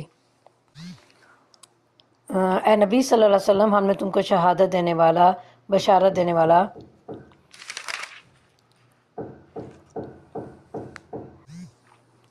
وہی ہے جس نے مومنوں کے دلوں میں سکینت نازل فرمائی تاکہ اپنے ایمان کے ساتھ وہ ایک ایمان اور بڑھا لیں۔ زمین اور آسمانوں کے سب لشکر اللہ کے قبضہ قدرت میں ہیں اور وہ علیم و حکیم ہے۔ اس نے یہ کام اس لیے کیا ہے تاکہ مومن مردوں اور عورتوں کو ہمیشہ کے لیے ایسی جنتوں میں داخل فرمائے جن کے نیچے نہریں بہہ رہی ہوں گی، اور ان کی برائیاں ان سے دور کر دے۔ اللہ کے نزدیک یہ بڑی کامیابی ہے، اور ان منافق مردوں اور عورتوں اور مشرک مردوں اور عورتوں کو سزا دے جو اللہ کے متعلق برے گمان رکھتے ہیں۔ برائی کے پھیر میں وہ خود ہی آگے، اللہ کا غضب ان پر ہوا اور اس نے ان پر لعنت کی اور ان کے لیے جہنم مہیا کر دی جو بہت ہی برا ٹھکانہ ہے۔ زمین اور آسمان کے لشکر اللہ ہی کے قبضہ قدرت میں ہیں اور وہ زبردست اور حکیم ہے۔ اے نبی صلی اللہ علیہ وسلم، ہم نے تم کو شہادت دینے والا، بشارت دینے والا اور خبردار کر دینے والا بنا کر بھیجا ہے، تاکہ اے لوگو تم اللہ اور اس کے رسول پر ایمان لاؤ اور اس کا یعنی رسول صلی اللہ علیہ وسلم کا ساتھ دو، اس کی تعظیم و توقیر کرو اور صبح و شام اللہ کی تسبیح کرتے رہو۔ اے نبی صلی اللہ علیہ وسلم، جو لوگ تم سے بیعت کر رہے تھے وہ دراصل اللہ سے بیعت کر رہے تھے، ان کے ہاتھ پر اللہ کا ہاتھ تھا، یعنی جس ہاتھ پر لوگ اس وقت بیعت کر رہے تھے وہ شخص رسول کا ہاتھ نہیں تھا بلکہ اللہ کے نمائندے کا ہاتھ تھا، اور یہ بیعت رسول کے واسطے سے در حقیقت اللہ تعالیٰ کے ساتھ اور یہ بیعت رسول کے واسطے سے در حقیقت اللہ تعالیٰ کے ساتھ ہو رہی تھی۔ اور دوسری بات یہ کہ ان کے ہاتھ کیونکہ اس بیعت کی طرف جو مکہ معظمہ میں حضرت عثمان کے شہید ہو جانے کی خبر سن کر رسول اللہ صلی اللہ علیہ وسلم نے صحابہ کرام سے حدیبیہ کے مقام پر لی تھی، یہ اس بیعت سے مراد ہے، یہ اشارہ اس بیعت کی طرف ہے۔ اور یہ بیعت اس بات پر لی گئی تھی کہ حضرت عثمان کی شہادت کا معاملہ اگر صحیح ثابت ہوا تو مسلمان یہیں اور اسی وقت قریش سے نمٹ لیں گے، نخواہ نتیجے میں وہ سب کٹ ہی کیوں نہ مرے۔ اور اب جو اس عہد کو توڑے گا اس کی عہد شکنی کا وبال اس کی اپنی ہی ذات پر ہوگا، اور جو اس عہد کو وفا کرے گا جو اس نے اللہ سے کیا ہے، اللہ عنقریب اس کو بڑا اجر عطا فرمائے گا۔ اے نبی صلی اللہ علیہ وسلم، بدوی عربوں میں سے جو لوگ پیچھے چھوڑ دیے گئے تھے اب وہ آ کر ضرور تم سے کہیں گے کہ ہمیں اپنے اموال اور بال بچوں کی فکر نے مشغول کر رکھا تھا، آپ ہمارے لیے مغفرت کی دعا کریں۔ یہ اطراف مدینہ کے ان لوگوں کا ذکر ہے جنہیں عمرے کی تیاری شروع کرتے وقت رسول اللہ صلی اللہ علیہ وسلم نے ساتھ چلنے کی دعوت دی تھی، مگر وہ ایمان کا دعویٰ رکھنے کے باوجود صرف اس لیے اپنے گھروں سے نہ نکلے تھے کہ انہیں اپنی جان عزیز تھی۔ وہ سمجھ رہے تھے کہ اس موقع پر قریش کے عین گھر میں عمرے کے لیے جانا موت کے منہ میں جانا ہے۔ یہ لوگ اپنی زبانوں سے وہ باتیں کہتے ہیں جو ان کے دلوں میں نہیں ہوتی۔ ان سے کہنا، اچھا یہی بات ہے تو کون تمہارے معاملے میں اللہ کے فیصلے کو روک دینے کا کچھ بھی اختیار رکھتا ہے، اگر وہ تمہیں کوئی نقصان پہنچانا چاہے یا نفع بخشنا چاہے؟ تمہارے اعمال سے تو اللہ ہی باخبر ہے، مگر اصل بات وہ نہیں ہے جو تم کہہ رہے ہو، بلکہ تم نے یوں سمجھا کہ رسول صلی اللہ علیہ وسلم اور مومنین اپنے گھر والوں میں ہرگز پلٹ کر نہ آ سکیں گے، اور یہ خیال تمہارے دلوں کو بہت بھلا لگا اور تم نے بہت برے گمان کیے اور تم سخت بد باطن لوگ ہو۔ اللہ اور اس کے رسول صلی اللہ علیہ وسلم پر جو لوگ ایمان نہ رکھتے ہوں ایسے کافروں کے لیے ہم نے بھڑکتی آگ مہیا کر رکھی ہے۔ آسمان اور زمین کی بادشاہی کا مالک اللہ ہی ہے، جسے چاہے معاف کرے اور جسے چاہے سزا دے، اور وہ غفور و رحیم ہے۔ جب تم مال غنیمت حاصل کرنے کے لیے جانے لگو گے تو یہ پیچھے چھوڑے جانے والے لوگ تم سے ضرور کہیں گے کہ ہمیں بھی اپنے ساتھ چلنے دو، یعنی عن قریب وہ وقت آنے والا ہے جب یہی لوگ جو آج خطرے کی مہم پر تمہارے ساتھ جانے سے جی چرا گئے ہیں تمہیں ایک ایسی مہم پر جاتے دیکھیں گے جس میں ان کو فتح آسان اور بہت سے اموال غنیمت کے حصول کا امکان نظر آئے گا۔ اس وقت یہ خود دوڑے دوڑے آئیں گے اور کہیں گے کہ ہمیں بھی اپنے ساتھ لے چلو۔ یہ چاہتے ہیں کہ اللہ کے فرمان کو بدل دیں، ان سے صاف کہہ دینا کہ تم ہرگز ہمارے ساتھ نہیں چل سکتے، اللہ پہلے ہی یہ فرما چکا ہے۔ یہ کہیں گے کہ نہیں، بلکہ تم لوگ ہم سے حسد کر رہے ہو، حالانکہ بات حسد کی نہیں ہے، بلکہ یہ لوگ صحیح بات کو کم ہی سمجھتے ہیں۔ ان پیچھے چھوڑے جانے والے بدوی عربوں سے کہنا کہ ان قریب تمہیں ایسے لوگوں سے لڑنے کے لیے بلایا جائے گا جو بڑے زور آور ہیں، تم کو ان سے جنگ کرنی ہوگی یا وہ مطیع ہو جائیں گے۔ اس وقت اگر تم نے حکم جہاد کی اطاعت کی تو اللہ تمہیں اچھا اجر دے گا، اور اگر تم پھر اسی طرح منہ موڑ گئے جس طرح پہلے منہ موڑ چکے ہو تو اللہ تم کو دردناک سزا دے گا۔ ہاں، اگر اندھا اور لنگڑا اور مریض جہاد کے لیے نہ آئے تو کوئی حرج نہیں، جو کوئی اللہ اور اس کے رسول صلی اللہ علیہ وسلم کی اطاعت کرے گا اللہ اسے ان جنتوں میں داخل کرے گا جن کے نیچے نہریں بہہ رہی ہوں گی، اور جو منہ پھیرے گا اسے وہ دردناک سزا دے گا۔ اللہ مومنوں سے خوش ہو گیا جب وہ درخت کے نیچے تم سے بیعت کر رہے تھے، ان کے دلوں کا حال اس کو معلوم تھا، اس لیے اس نے یعنی اللہ نے ان پر سکینت نازل فرمائی۔ یہاں سکینت سے مراد دل کی وہ کیفیت ہے جس کی بنا پر ایک شخص کسی مقصد عظیم کے لیے ٹھنڈے دل سے پورے سکون و اطمینان کے ساتھ اپنے آپ کو خطرے کے منہ میں جھونک دیتا ہے اور کسی خوف یا گھبراہٹ کے بغیر فیصلہ کر لیتا ہے کہ یہ کام بہرحال کرنے کا ہے، خواہ نتیجہ کچھ بھی ہو۔ ان کو انعام میں قریبی فتح بخشی اور بہت سا مال غنیمت انہیں عطا کر دی جسے وہ عنقریب حاصل کریں گے۔ یہ اشارہ ہے خیبر کی فتح اور اس کے اموال غنیمت کی طرف۔ اللہ زبردست اور حکیم ہے۔ اللہ تم سے بکثرت اموال غنیمت کا وعدہ کرتا ہے جنہیں تم حاصل کرو گے۔ اس سے مراد وہ دوسری فتوحات ہیں جو خیبر کے بعد مسلمانوں کو مسلسل حاصل ہوتی چلی گئیں۔ فوری طور پر تو یہ فتح اس نے تمہیں عطا کر دی اور لوگوں کے ہاتھ تمہارے خلاف اٹھنے سے روک دیے، یعنی اس سے مراد صلح حدیبیہ ہے جس کو سورہ کے آغاز میں فتح مبین قرار دیا گیا ہے۔ یعنی کفار قریش کو یہ ہمت اس نے نہ دی کہ وہ حدیبیہ کے مقام پر تم سے لڑ جاتے، حالانکہ تمام ظاہری حالات کے لحاظ سے وہ بہت زیادہ بہتر پوزیشن میں تھے اور جنگی نقطہ نظر سے تمہارا پلہ ان کے مقابلے میں بہت کمزور نظر آتا تھا، تاکہ یہ مومنوں کے لیے ایک نشانی بن جائے اور اللہ سیدھے راستے کی طرف تمہیں ہدایت بخشے۔ اس کے علاوہ دوسری اور غنیمتوں کا بھی وہ تم سے وعدہ کرتا ہے جن پر تم ابھی قادر نہیں ہوئے ہو، اور اللہ نے ان کو گھیر رکھا ہے۔ اللہ ہر چیز پر قادر ہے۔ غالب گمان یہ ہے کہ یہ اشارہ فتح مکہ کی طرف ہے، یعنی ابھی تو مکہ تمہارے قابو میں نہیں آیا ہے مگر اللہ تعالیٰ نے اسے گھیرے میں لے لیا ہے اور حدیبیہ کی اس فتح کے نتیجے میں وہ بھی تمہارے قبضے میں آ جائے گا۔ یہ کافر لوگ اگر تم سے اس وقت لڑ گئے ہوتے تو یقیناً پیٹھ پھیر جاتے اور کوئی حامی و مددگار نہ پاتے۔ یہ اللہ کی سنت ہے جو پہلے سے چلی آ رہی ہے اور تم اللہ کی سنت میں کوئی تبدیلی نہ پاؤ گے۔ وہی ہے جس نے مکہ کی وادی میں ان کے ہاتھ تم سے اور تمہارے ہاتھ ان سے روک دیے، حالانکہ وہ ان پر تمہیں غلبہ عطا کر چکا تھا اور جو کچھ تم کر رہے تھے اللہ اسے دیکھ رہا تھا۔ وہی لوگ تو ہیں جنہوں نے کفر کیا اور تم کو مسجد حرام سے روکا اور ہدی کے اونٹوں کو ان کی قربانی کی جگہ نہ پہنچنے دیا۔ اگر مکہ میں ایسے مومن مرد و عورت موجود نہ ہوتے جنہیں تم نہیں جانتے اور یہ خطرہ نہ ہوتا کہ نادانستگی میں تم انہیں پامال کر دو گے اور اس سے تم پر حرف آئے گا تو جنگ نہ روکی جاتی۔ روکی وہ اس لیے گئی تاکہ اللہ اپنی رحمت میں جس کو چاہے داخل کر لے۔ وہ مومن الگ ہو گئے ہوتے تو اہل مکہ میں سے جو کافر تھے ان کو ہم ضرور سخت سزا دیتے۔ یہی وجہ ہے کہ جب ان کافروں نے اپنے دلوں میں جاہلانہ حمیت بٹھا لی تو اللہ نے اپنے رسول اور مومنوں پر سکینت نازل فرمائی اور مومنوں کو تقوی کی بات کا پابند رکھا کہ وہی اس کے زیادہ حقدار اس کے اہل تھے۔ اللہ ہر چیز کا علم رکھتا ہے۔ فی الواقع اللہ نے اپنے رسول کو سچا خواب دکھایا تھا جو ٹھیک ٹھیک حق کے مطابق تھا۔ یہ اس سوال کا جواب ہے جو بار بار مسلمانوں کے دلوں میں کھٹک رہا تھا۔ وہ کہتے تھے کہ رسول اللہ صلی اللہ علیہ وسلم نے تو خواب میں یہ دیکھا تھا کہ آپ مسجد حرام میں داخل ہوئے ہیں اور بیت اللہ کا طواف کیا ہے، پھر یہ کیا ہوا کہ ہم عمرہ کیے بغیر واپس جا رہے ہیں؟ انشاءاللہ تم ضرور مسجد حرام میں پورے امن کے ساتھ داخل ہوگے اور اپنے سر منڈواؤ گے اور بال ترشواؤ گے اور تمہیں کوئی خوف نہ ہوگا۔ وہ اس بات کو جانتا تھا جسے تم نہ جانتے تھے، اس لیے وہ خواب پورا ہونے سے پہلے اس نے یہ قریبی فتح تم کو عطا فرما دی۔ وہ اللہ ہی ہے جس نے اپنے رسول کو ہدایت اور دین حق کے ساتھ بھیجا ہے تاکہ اس کو پوری جن سے دین پر غالب کر دے، اور اس حقیقت پر اللہ کی گواہی کافی ہے۔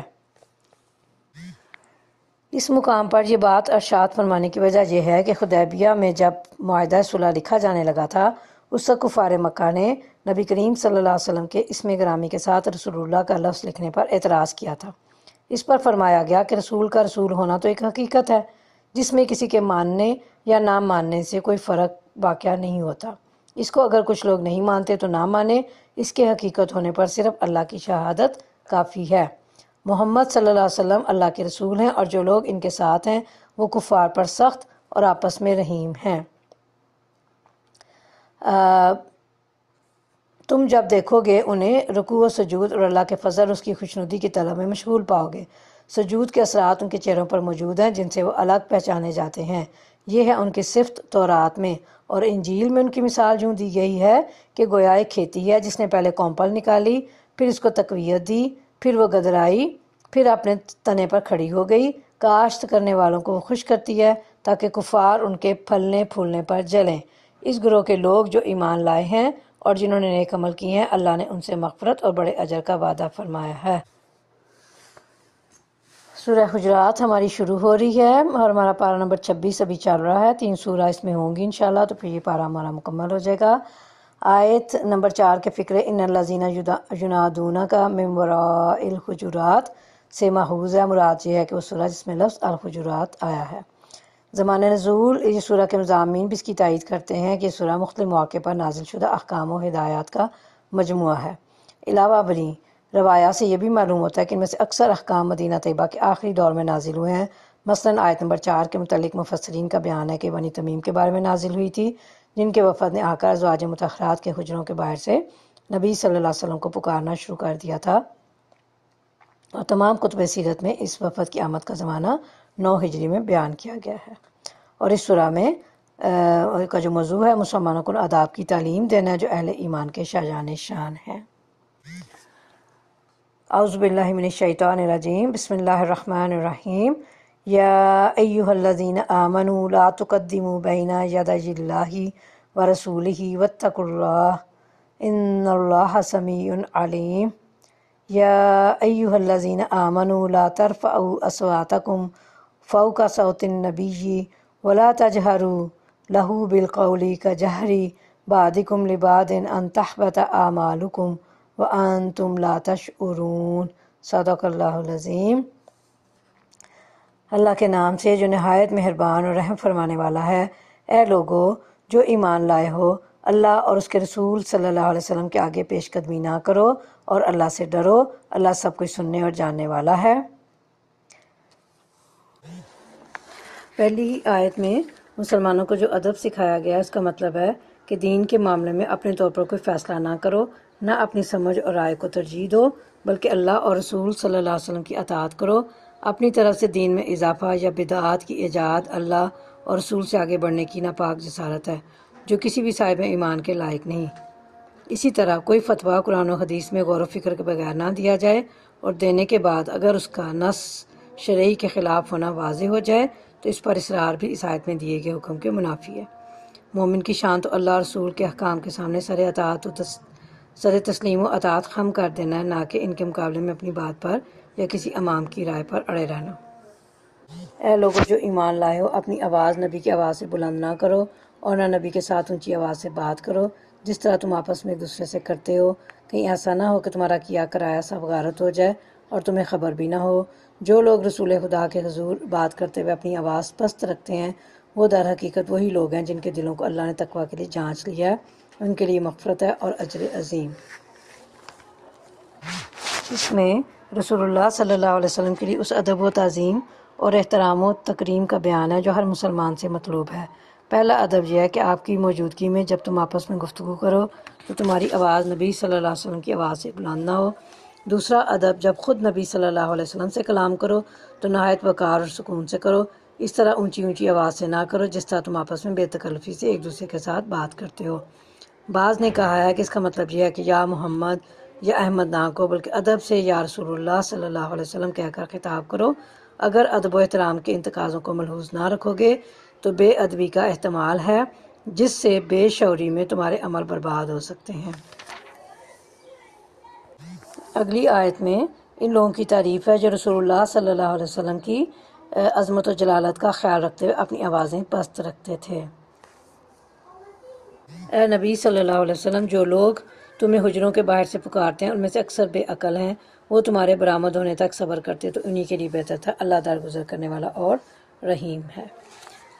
یہ آیت جو ہے قبیلہ بنو تمیم کے بعض اعرابیوں کے بارے میں نازل ہوئی جنہوں نے ایک روز دوپہر کے وقت جو کہ نبی صلی اللہ علیہ وسلم کے قیلولے کا وقت تھا حجرے سے باہر کھڑے ہو کر عامیانہ انداز سے یا محمد کی آوازیں لگائیں تاکہ آپ باہر تشریف لے آئیں. اے لوگو جو ایمان لائے ہو، اگر کوئی فاسق تمہارے پاس کوئی خبر لے کر آئے تو تحقیق کر لیا کرو، کہیں ایسا نہ ہو کہ تم کسی گروہ کو نادانستہ نقصان پہنچا بیٹھو اور پھر اپنے کیے پر پشیمان ہو. یہ آیت اکثر مفسرین کے نزدیک ولید بن عقبہ کے بارے میں نازل ہوئی ہے جنہیں رسول اللہ صلی اللہ علیہ وسلم نے بنو مستلق کے صدقات وصول کرنے کے لیے بھیجا تھا، لیکن انہوں نے آ کر یوں ہی رپورٹ دے دی کہ انہوں نے زکوٰۃ دینے سے انکار کر دیا، جس پر نبی صلی اللہ علیہ وسلم نے ان کے خلاف فوج کشی کا ارادہ فرما لیا. تاہم پھر پتہ چل گیا کہ یہ بات غلط تھی اور ولید تو وہاں گئے ہی نہیں. لیکن سند اور امر واقعہ دونوں کے اعتبار سے یہ روایت صحیح نہیں ہے، اس لیے کسی ایک صحابی رسول پر چسپا کرنا صحیح نہیں۔ بہرحال اس میں ایک نہایت اہم اصول بیان فرمایا گیا جس کی انفرادی اور اجتماعی دونوں سطحوں پر نہایت اہمیت ہے۔ ہر فرد اور ہر حکومت کی ذمہ داری ہے کہ اس کے پاس جو بھی خبر یا اطلاع آئے، بالخصوص بد کردار، فاسق اور مفسد قسم کے لوگوں کی طرف سے، تو پہلے اس کی تحقیق کی جائے تاکہ غلط فہمی میں کسی کے خلاف کوئی کارروائی نہ ہو۔ خوب جان رکھو کہ تمہارے درمیان اللہ کا رسول موجود ہے، اگر وہ بہت سے معاملات میں تمہاری بات مان لیا کرے تو تم خود ہی مشکلات میں مبتلا ہو جاؤ، مگر اللہ نے تم کو ایمان کی محبت دی اور اس کو تمہارے لیے دل پسند بنا دیا اور کفر و فسق اور نافرمانی سے تم کو متنفر کر دیا۔ ایسے ہی لوگ اللہ کے فضل و احسان سے راست رو ہیں، اللہ علیم حکیم ہے۔ یعنی تم میں اللہ کے رسول موجود ہیں، ان کی تعظیم اور ان کی اطاعت کرو، اس لیے کہ تمہارے مصالح زیادہ بہتر جانتے ہیں، کیونکہ ان پر وحی اترتی ہے، پس تم ان کے پیچھے چلو، ان کو اپنے پیچھے چلانے کی کوشش مت کرو، اس لیے کہ اگر وہ تمہاری پسند کی باتیں ماننا شروع کر دیں تو اس سے تم خود ہی مشقت میں پڑ جاؤ گے۔ اور اگر اہل ایمان میں سے دو گروہ آپس میں لڑ جائیں تو ان کے درمیان صلح کراؤ، پھر اگر ان میں سے ایک گروہ دوسرے پر زیادتی کرے تو زیادتی کرنے والے سے لڑو یہاں تک کہ وہ اللہ کے حکم کی طرف پلٹ آئے۔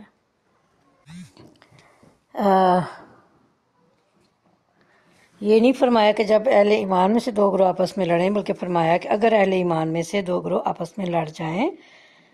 ان الفاظ سے یہ بات خود بہت نکلتی کہ آپس میں لڑنا مسلمانوں کا شیوا نہیں ہے اور نہ ہونا چاہیے، نہ ان سے یہ امر متوقع ہے کہ وہ مومن ہوتے ہوئے آپس میں لڑا کریں گے۔ البتہ اگر کبھی ایسا ہو جائے تو اس صورت میں وہ طریقہ کار اختیار کرنا چاہیے جو آگے بیان کیا جا رہا ہے۔ ان کے درمیان عدل کے ساتھ صلح کرا دو اور انصاف کرو کہ اللہ انصاف کرنے والوں کو پسند کرتا ہے۔ مومن تو ایک دوسرے کے بھائی ہیں، لہٰذا اپنے بھائیوں کے درمیان تعلقات کو درست کرو اور اللہ سے ڈرو، امید ہے کہ تم پر رحم کیا جائے گا۔ اے لوگو جو ایمان لائے ہو، نہ مرد دوسرے مردوں کا مذاق اڑائیں، ہو سکتا ہے کہ وہ ان سے بہتر ہوں، اور نہ عورتیں دوسری عورتوں کا مذاق اڑائیں، ہو سکتا ہے کہ وہ ان سے بہتر ہوں۔ مذاق اڑانے سے مراد محض زبانی سے مذاق اڑانا نہیں ہے، بلکہ کسی کی نقل اتارنا، اس کی طرف اشارے کرنا، اس کی بات پر یا اس کے کام یا اس کی صورت یا اس کے لباس پر ہنسنا، یا اس کے کسی نقص یا عیب کی طرف لوگوں کو اس طرح توجہ دلانا کہ دوسرے اس پر ہنسیں، یہ سب بھی مذاق اڑانے میں داخل ہے۔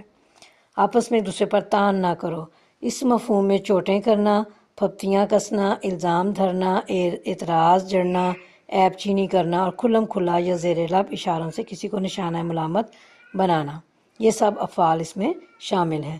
اور نہ ایک دوسرے کو برے القاب سے یاد کرو۔ اس حکم کا منشا یہ ہے کہ کسی شخص کو ایسے نام سے نہ پکارا جائے یا ایسا لقب نہ دیا جائے جس سے اس کی تذلیل ہوتی ہو، مثلاً کسی کو فاسق یا منافق کہنا، یا کسی کو لنگڑا یا اندھا یا کانا کہنا، کسی کو اس کے اپنے یا اس کی ماں باپ یا خاندان کے کسی عیب یا نقص سے پکارنا، کسی کو مسلمان ہو جانے کے بعد اس کے سابق مذہب کی بنا پر یہودی یا نصرانی کہنا، کسی شخص یا خاندان یا برادری یا گروہ کا ایسا نام رکھ دینا جو اس کی مذمت اور تذلیل کا پہلو رکھتا ہو۔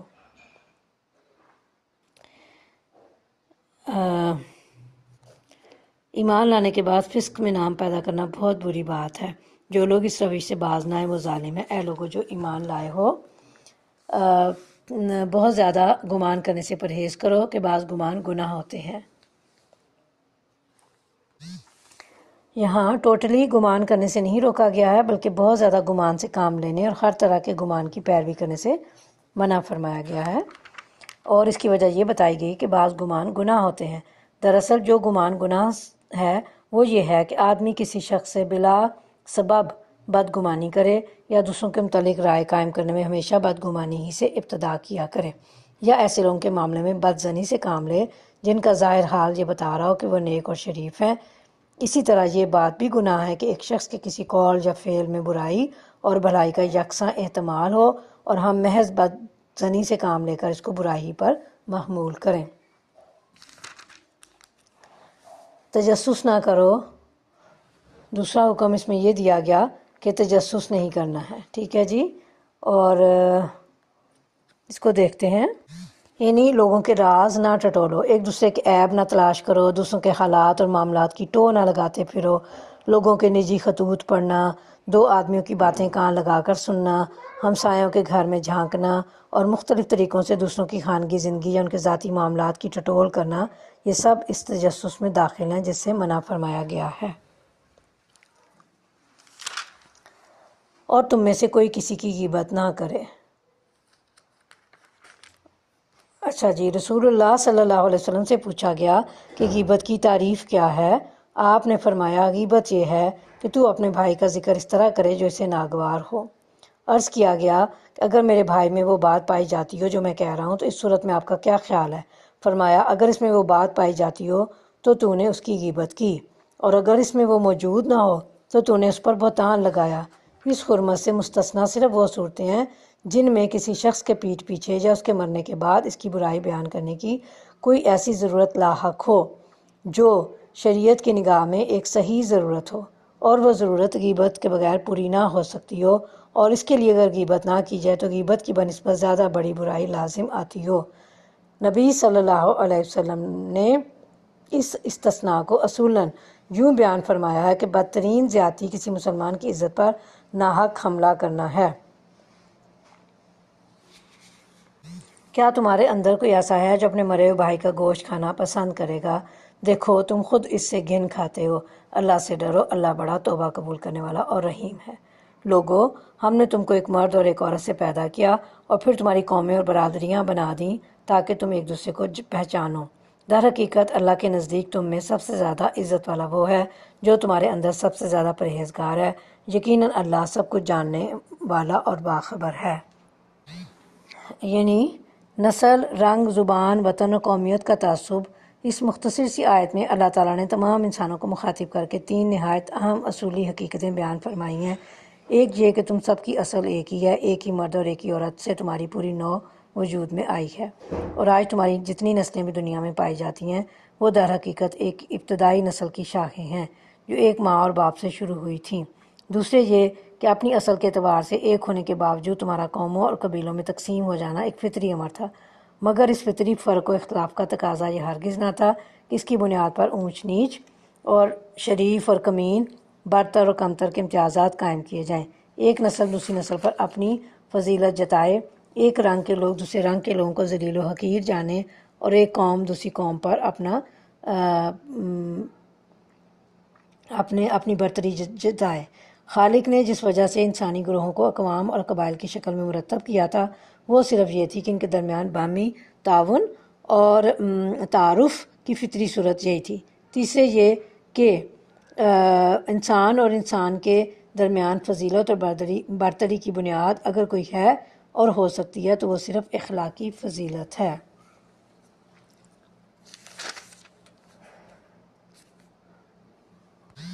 یہ بدوی کہتے ہیں کہ ہم ایمان لائے، ان سے کہو تم ایمان نہیں لائے بلکہ یوں کہو کہ ہم متی ہو گئے، ایمان ابھی تمہارے دلوں میں داخل نہیں ہوا ہے۔ اگر تم اللہ اور اس کے رسول کی فرما برداری اختیار کر لو تو وہ تمہارے اعمال کے اجر میں کوئی کمی نہ کرے گا۔ یقیناً اللہ بڑا درگزر کرنے والا اور رحیم ہے۔ حقیقت میں تو مومن وہ ہیں جو اللہ اور اس کے رسول پر ایمان لائے، پھر انہوں نے کوئی شک نہ کیا اور اپنی جانوں اور مالوں سے اللہ کی راہ میں جہاد کیا، وہی سچے لوگ ہیں۔ اے نبی صلی اللہ علیہ وسلم، ان ایمان کا دعویٰ کرنے والوں سے کہو کیا تم اللہ کو اپنے دین کی اطلاع دے رہے ہو، حالانکہ اللہ زمین اور آسمانوں کی ہر چیز کو جانتا ہے اور وہ ہر چیز کا علم رکھتا ہے۔ یہ لوگ تم پر احسان جتاتے ہیں کہ انہوں نے اسلام قبول کر لیا، ان سے کہو اپنے اسلام کا احسان مجھ پر نہ رکھو، بلکہ اللہ تم پر اپنا احسان رکھتا ہے کہ اس نے تمہیں ایمان کی ہدایت دی اگر تم واقعی اپنے دعوی ایمان میں سچے ہو۔ اللہ زمین اور آسمانوں کی ہر پوشیدہ چیز کا علم رکھتا ہے اور جو کچھ تم کرتے ہو سب اس کی نگاہ میں ہے۔ سورہ کاف شروع کریں گے۔ یہ سورہ مکی ہے اور اس کی آیات جو ہیں وہ 45 یعنی 45 آیات ہیں اور رکوع اس کے 3 ہیں، اور اس کا نام جو ہے آغازی کے حرف قاف سے ماخوذ ہے، مطلب یہ کہ وہ سورہ جس کا افتتاح حرف قاف سے ہوتا ہے۔ زمانہ نزول جو ہے یہ جو ہے پتہ چل رہا ہے اس کے مضامین پر غور کرنے سے کہ نبوت کے تیسرے سال سے شروع کر 5ویں سال تک جو دور رہا، دوسرا دور مکہ میں نبی کریم صلی اللہ علیہ وسلم کی نبوت کا، اور اسی دور میں یہ سورہ بھی نازل ہوئی ہے، جبکہ کفار کی مخالفت شدت اختیار کر چکی تھی، لیکن ابھی ظلم و ستم کا آغاز نہیں ہوا تھا۔ اور معتبر روایات سے معلوم ہوتا ہے کہ رسول اللہ صلی اللہ علیہ وسلم اکثر عیدین کی نمازوں میں سورہ کی تلاوت فرمایا کرتے تھے۔ اس پوری سورہ کا موضوع آخرت ہے۔ ابھی ہم انشاءاللہ اسے ترجمہ کے ساتھ دیکھتے ہیں۔ اعوذ باللہ من الشیطان الرجیم، بسم اللہ الرحمن الرحیم، قاف والقرآن المجید، بل عجبوا ان جاءہم منذر منہم وقال الکافرون ھذا شیء عجیب اذا متنا وکنا ترابا ذلک رجع بعید، صدق اللہ العظیم۔ کاف، قسم ہے قرآن مجید کی، بلکہ ان لوگوں کو تعجب اس بات پر ہوا ایک خبردار کرنے والا خود انہی میں سے ان کے پاس آ گیا۔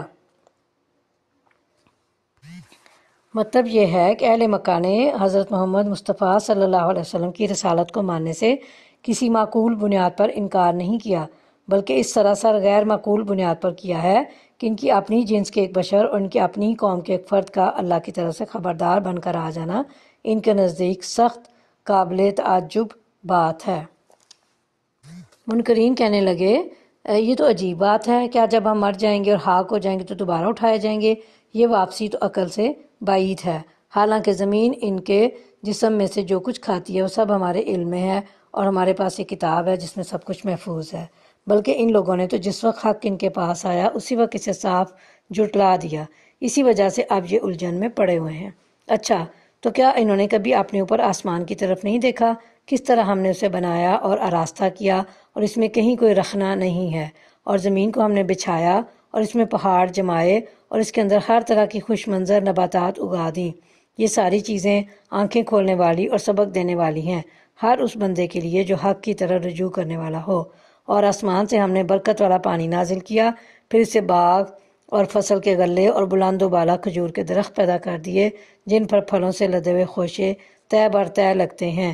یہ انتظام ہے بندوں کو رزق دینے کا۔ اس پانی سے ہم ایک مردہ زمین کو زندگی بخش دیتے ہیں، مرے ہوئے انسانوں کا زمین سے نکلنا بھی اسی طرح ہوگا۔ ان سے پہلے نوح علیہ السلام کی قوم اور اصحاب الرس اور سمود اور عاد اور فرعون اور لوط کے بھائی اور ایکا والے اور طبع کی قوم کے لوگ بھی جھٹلا چکے ہیں۔ ہر ایک نے رسولوں کو جھٹلایا اور آخرکار میری وعید ان پر چسپاں ہو گئی۔ کیا پہلی بار کی تخلیق سے ہم عاجز تھے؟ مگر ایک نئی تخلیق کی طرف سے یہ لوگ شک میں پڑے ہوئے ہیں۔ ہم نے انسان کو پیدا کیا اور اس کے دل میں ابھرنے والے وسوسوں تک کو ہم جانتے ہیں۔ ہم اس کی رگِ گردن سے بھی زیادہ اس کے قریب ہیں، اور ہمارے پاس اور ہمارے اس براہ راست علم کے علاوہ دو کاتب اس کے دائیں اور بائیں بیٹھے ہر چیز ثبت کر رہے ہیں۔ کوئی لفظ اس کی زبان سے نہیں نکلتا جسے محفوظ کرنے کے لیے ایک حاضر باش نگراں موجود نہ ہو۔ پھر دیکھو، وہ موت کی جان کنی حق لے کر آ پہنچی۔ یہ وہی چیز ہے جس سے تو بھاگا کرتا تھا، اور پھر سور پھونکا گیا۔ یہ ہے وہ دن جس کا تجھے خوف دلایا جاتا تھا۔ ہر شخص اس حال میں آ گیا کہ اس کے ساتھ ایک ہانک کر لانے والا ہے اور ایک گواہی دینے والا۔ اس چیز کی طرف سے تو غفلت میں تھا، اور ہم نے وہ پردہ ہٹا دیا جو تیرے آگے پڑا ہوا تھا، اور آج تیری نگاہ خوب تیز ہے۔ اس کے ساتھی نے عرض کیا، یہ جو میری سپردگی میں تھا حاضر ہے۔ یعنی اللہ فرما رہے ہیں، یعنی اب تو تجھے خوب نظر آ رہا ہے کہ وہ سب کچھ یہاں موجود ہے جس کی خبر اللہ کے نبی تجھے دیتے تھے۔ اور ساتھی سے مراد ہانک کر لانے والا فرشتہ ہے، اور وہی عدالت الہی میں پہنچ کر عرض کرے گا کہ یہ شخص جو میری سپردگی میں تھا سرکار کی پیشی میں حاضر ہے۔ حکم دیا گیا، پھینک دو جہنم میں ہر کٹے کافر کو جو حق سے اناد رکھتا تھا، خیر کو روکنے والا اور حد سے تجاوز کرنے والا تھا، شک میں پڑا ہوا تھا اور اللہ کے ساتھ کسی دوسرے کو خدا بنائے بیٹھا تھا۔ ڈال دو اسے سخت عذاب میں۔ اس کے ساتھی نے عرض کیا، خداوند، میں نے اس کو سرکش نہیں بنایا تھا، بلکہ یہ خود ہی پرلے درجے کی گمراہی میں پڑا ہوا تھا۔ یہاں ساتھی سے مراد وہ شیطان ہے جو اس نافرمان انسان کے ساتھ دنیا میں لگا ہوا تھا۔ جواب میں ارشاد ہوگا، میرے حضور جھگڑا نہ کرو، میں تم کو پہلے ہی انجام بد سے خبردار کر چکا تھا۔ میرے ہاں بات پلٹی نہیں جاتی اور میں اپنے بندوں پر ظلم توڑنے والا نہیں ہوں۔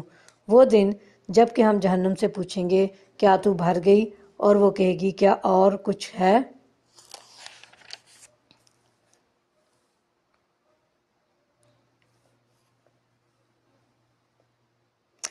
اس کے دو مطلب ہو سکتے ہیں، ایک یہ کہ میرے اندر اب مزید آدمیوں کی گنجائش نہیں ہے، دوسرے یہ کہ اور جتنے مجرم بھی ہیں انہیں لے آئیے۔ اور جنت متقین کے قریب لے آئی جائے گی، کچھ بھی دور نہ ہوگی۔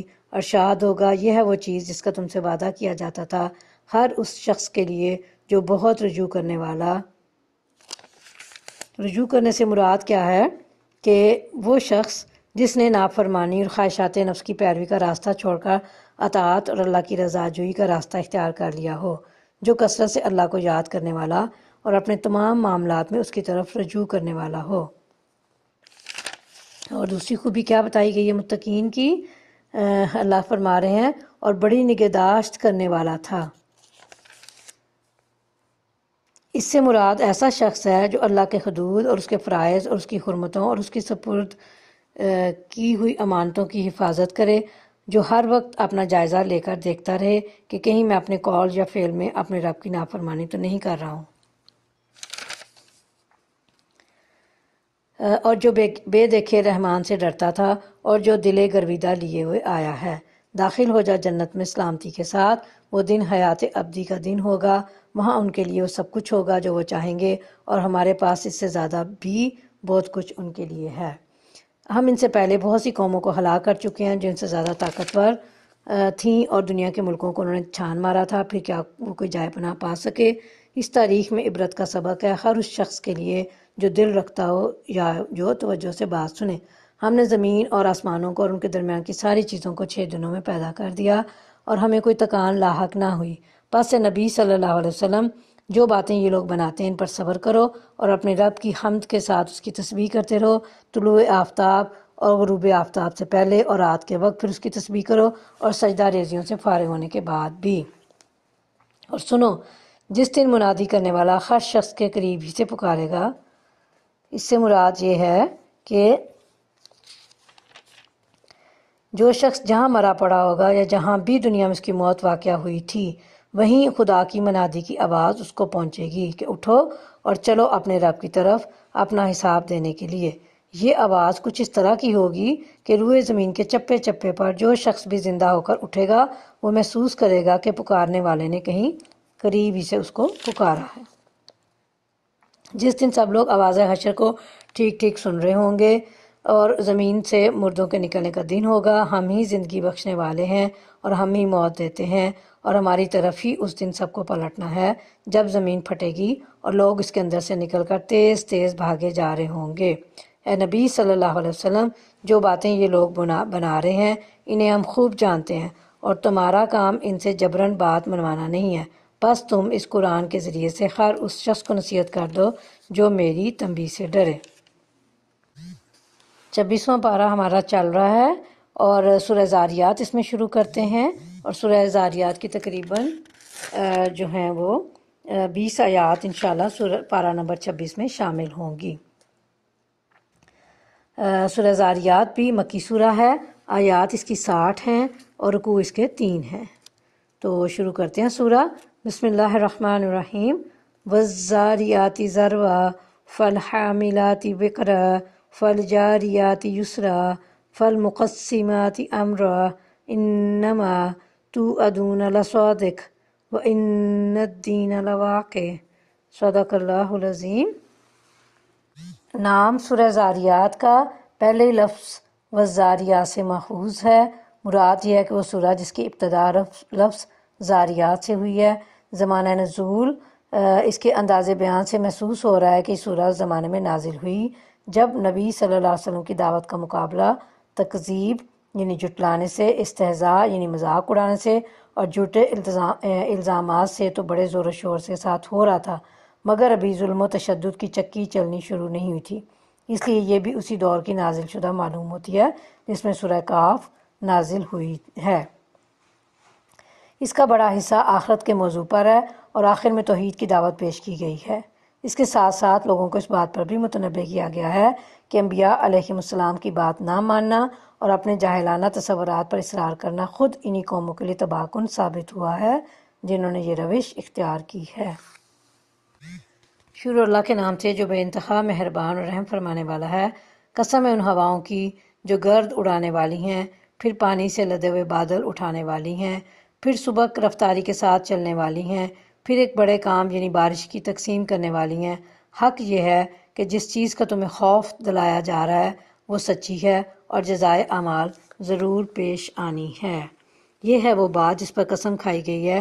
اس قسم کا مطلب یہ ہے کہ جس بے نظیر نظم اور باقاعدگی کے ساتھ بارش کا یہ عظیم الشان ضابطہ تمہاری آنکھوں کے سامنے چل رہا ہے اور جو حکمت و مصلحتیں ان میں صریح طور پر کار فرما نظر آتی ہیں، وہ اس بات پر گواہی دے رہی ہیں کہ یہ دنیا کوئی بے مقصد اور بے معنی گروندہ نہیں جس میں لاکھوں کروڑوں برس سے ایک بہت بڑا کھیل بس یوں ہی الٹپ یعنی بے مقصد ہوئے جا رہا ہے، اور بلکہ یہ حقیقت اور یہ در حقیقت ایک کمال درجے کا حکیمانہ نظام ہے جس میں ہر کام کسی مقصد و مصلحت کے تحت ہو رہا ہے۔ اس نظام میں یہ ممکن نہیں ہے کہ انسان کو زمین میں اختیارات دے کر بس یوں ہی چھوڑ دیا جائے اور کبھی اس سے حساب نہ لیا جائے کہ اس نے یہ اختیارات کس طرح استعمال کیے۔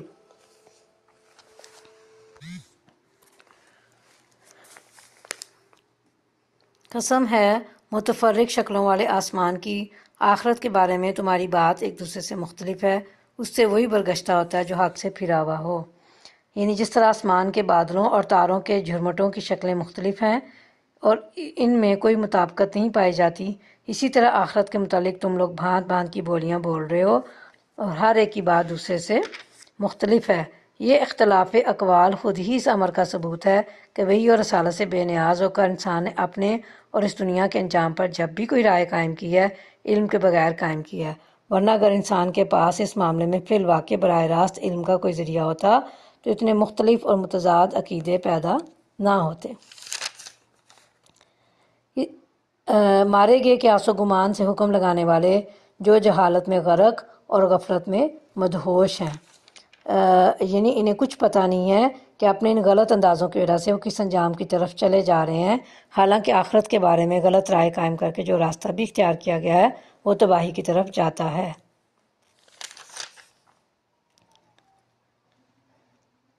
پوچھتے ہیں آخر وہ روز جزا کب آئے گا؟ وہ اس روز آئے گا جب یہ لوگ آگ پر تپائے جائیں گے۔ ان سے کہا جائے گا اب چکھو مزہ اپنے فتنے کا، یہ وہی چیز ہے جس کے لیے تم جلدی مچا رہے تھے۔ کفار کا یہ پوچھنا کہ آخر وہ روز جزا کب آئے گا اپنے اندر یہ خود یہ مفہوم رکھتا تھا کہ اس کے آنے میں دیر کیوں لگ رہی ہے، جب ہم اس کا انکار کر رہے ہیں اور اس کے جھٹلانے کی سزا ہمارے لیے لازم ہو چکی ہے تو وہ آ کیوں نہیں جاتا۔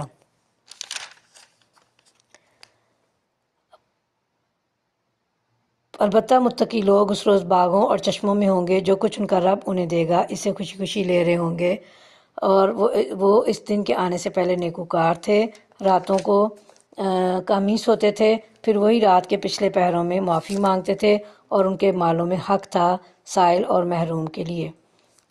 یعنی ایک طرف تو اپنے رب کا حق پہچانتے اور ادا کرتے تھے، دوسری طرف بندوں کے ساتھ ان کا معاملہ یہ تھا کہ جو کچھ بھی اللہ نے ان کو دیا تھا، خواہ وہ تھوڑا یا بہت، اس میں وہ صرف اپنا اور اپنے بال بچوں کا ہی حق نہیں سمجھتے تھے، بلکہ ان کو یہ احساس تھا کہ ہمارے اس مال میں ہر اس بندہ خدا کا حق ہے جو مدد کا محتاج ہو۔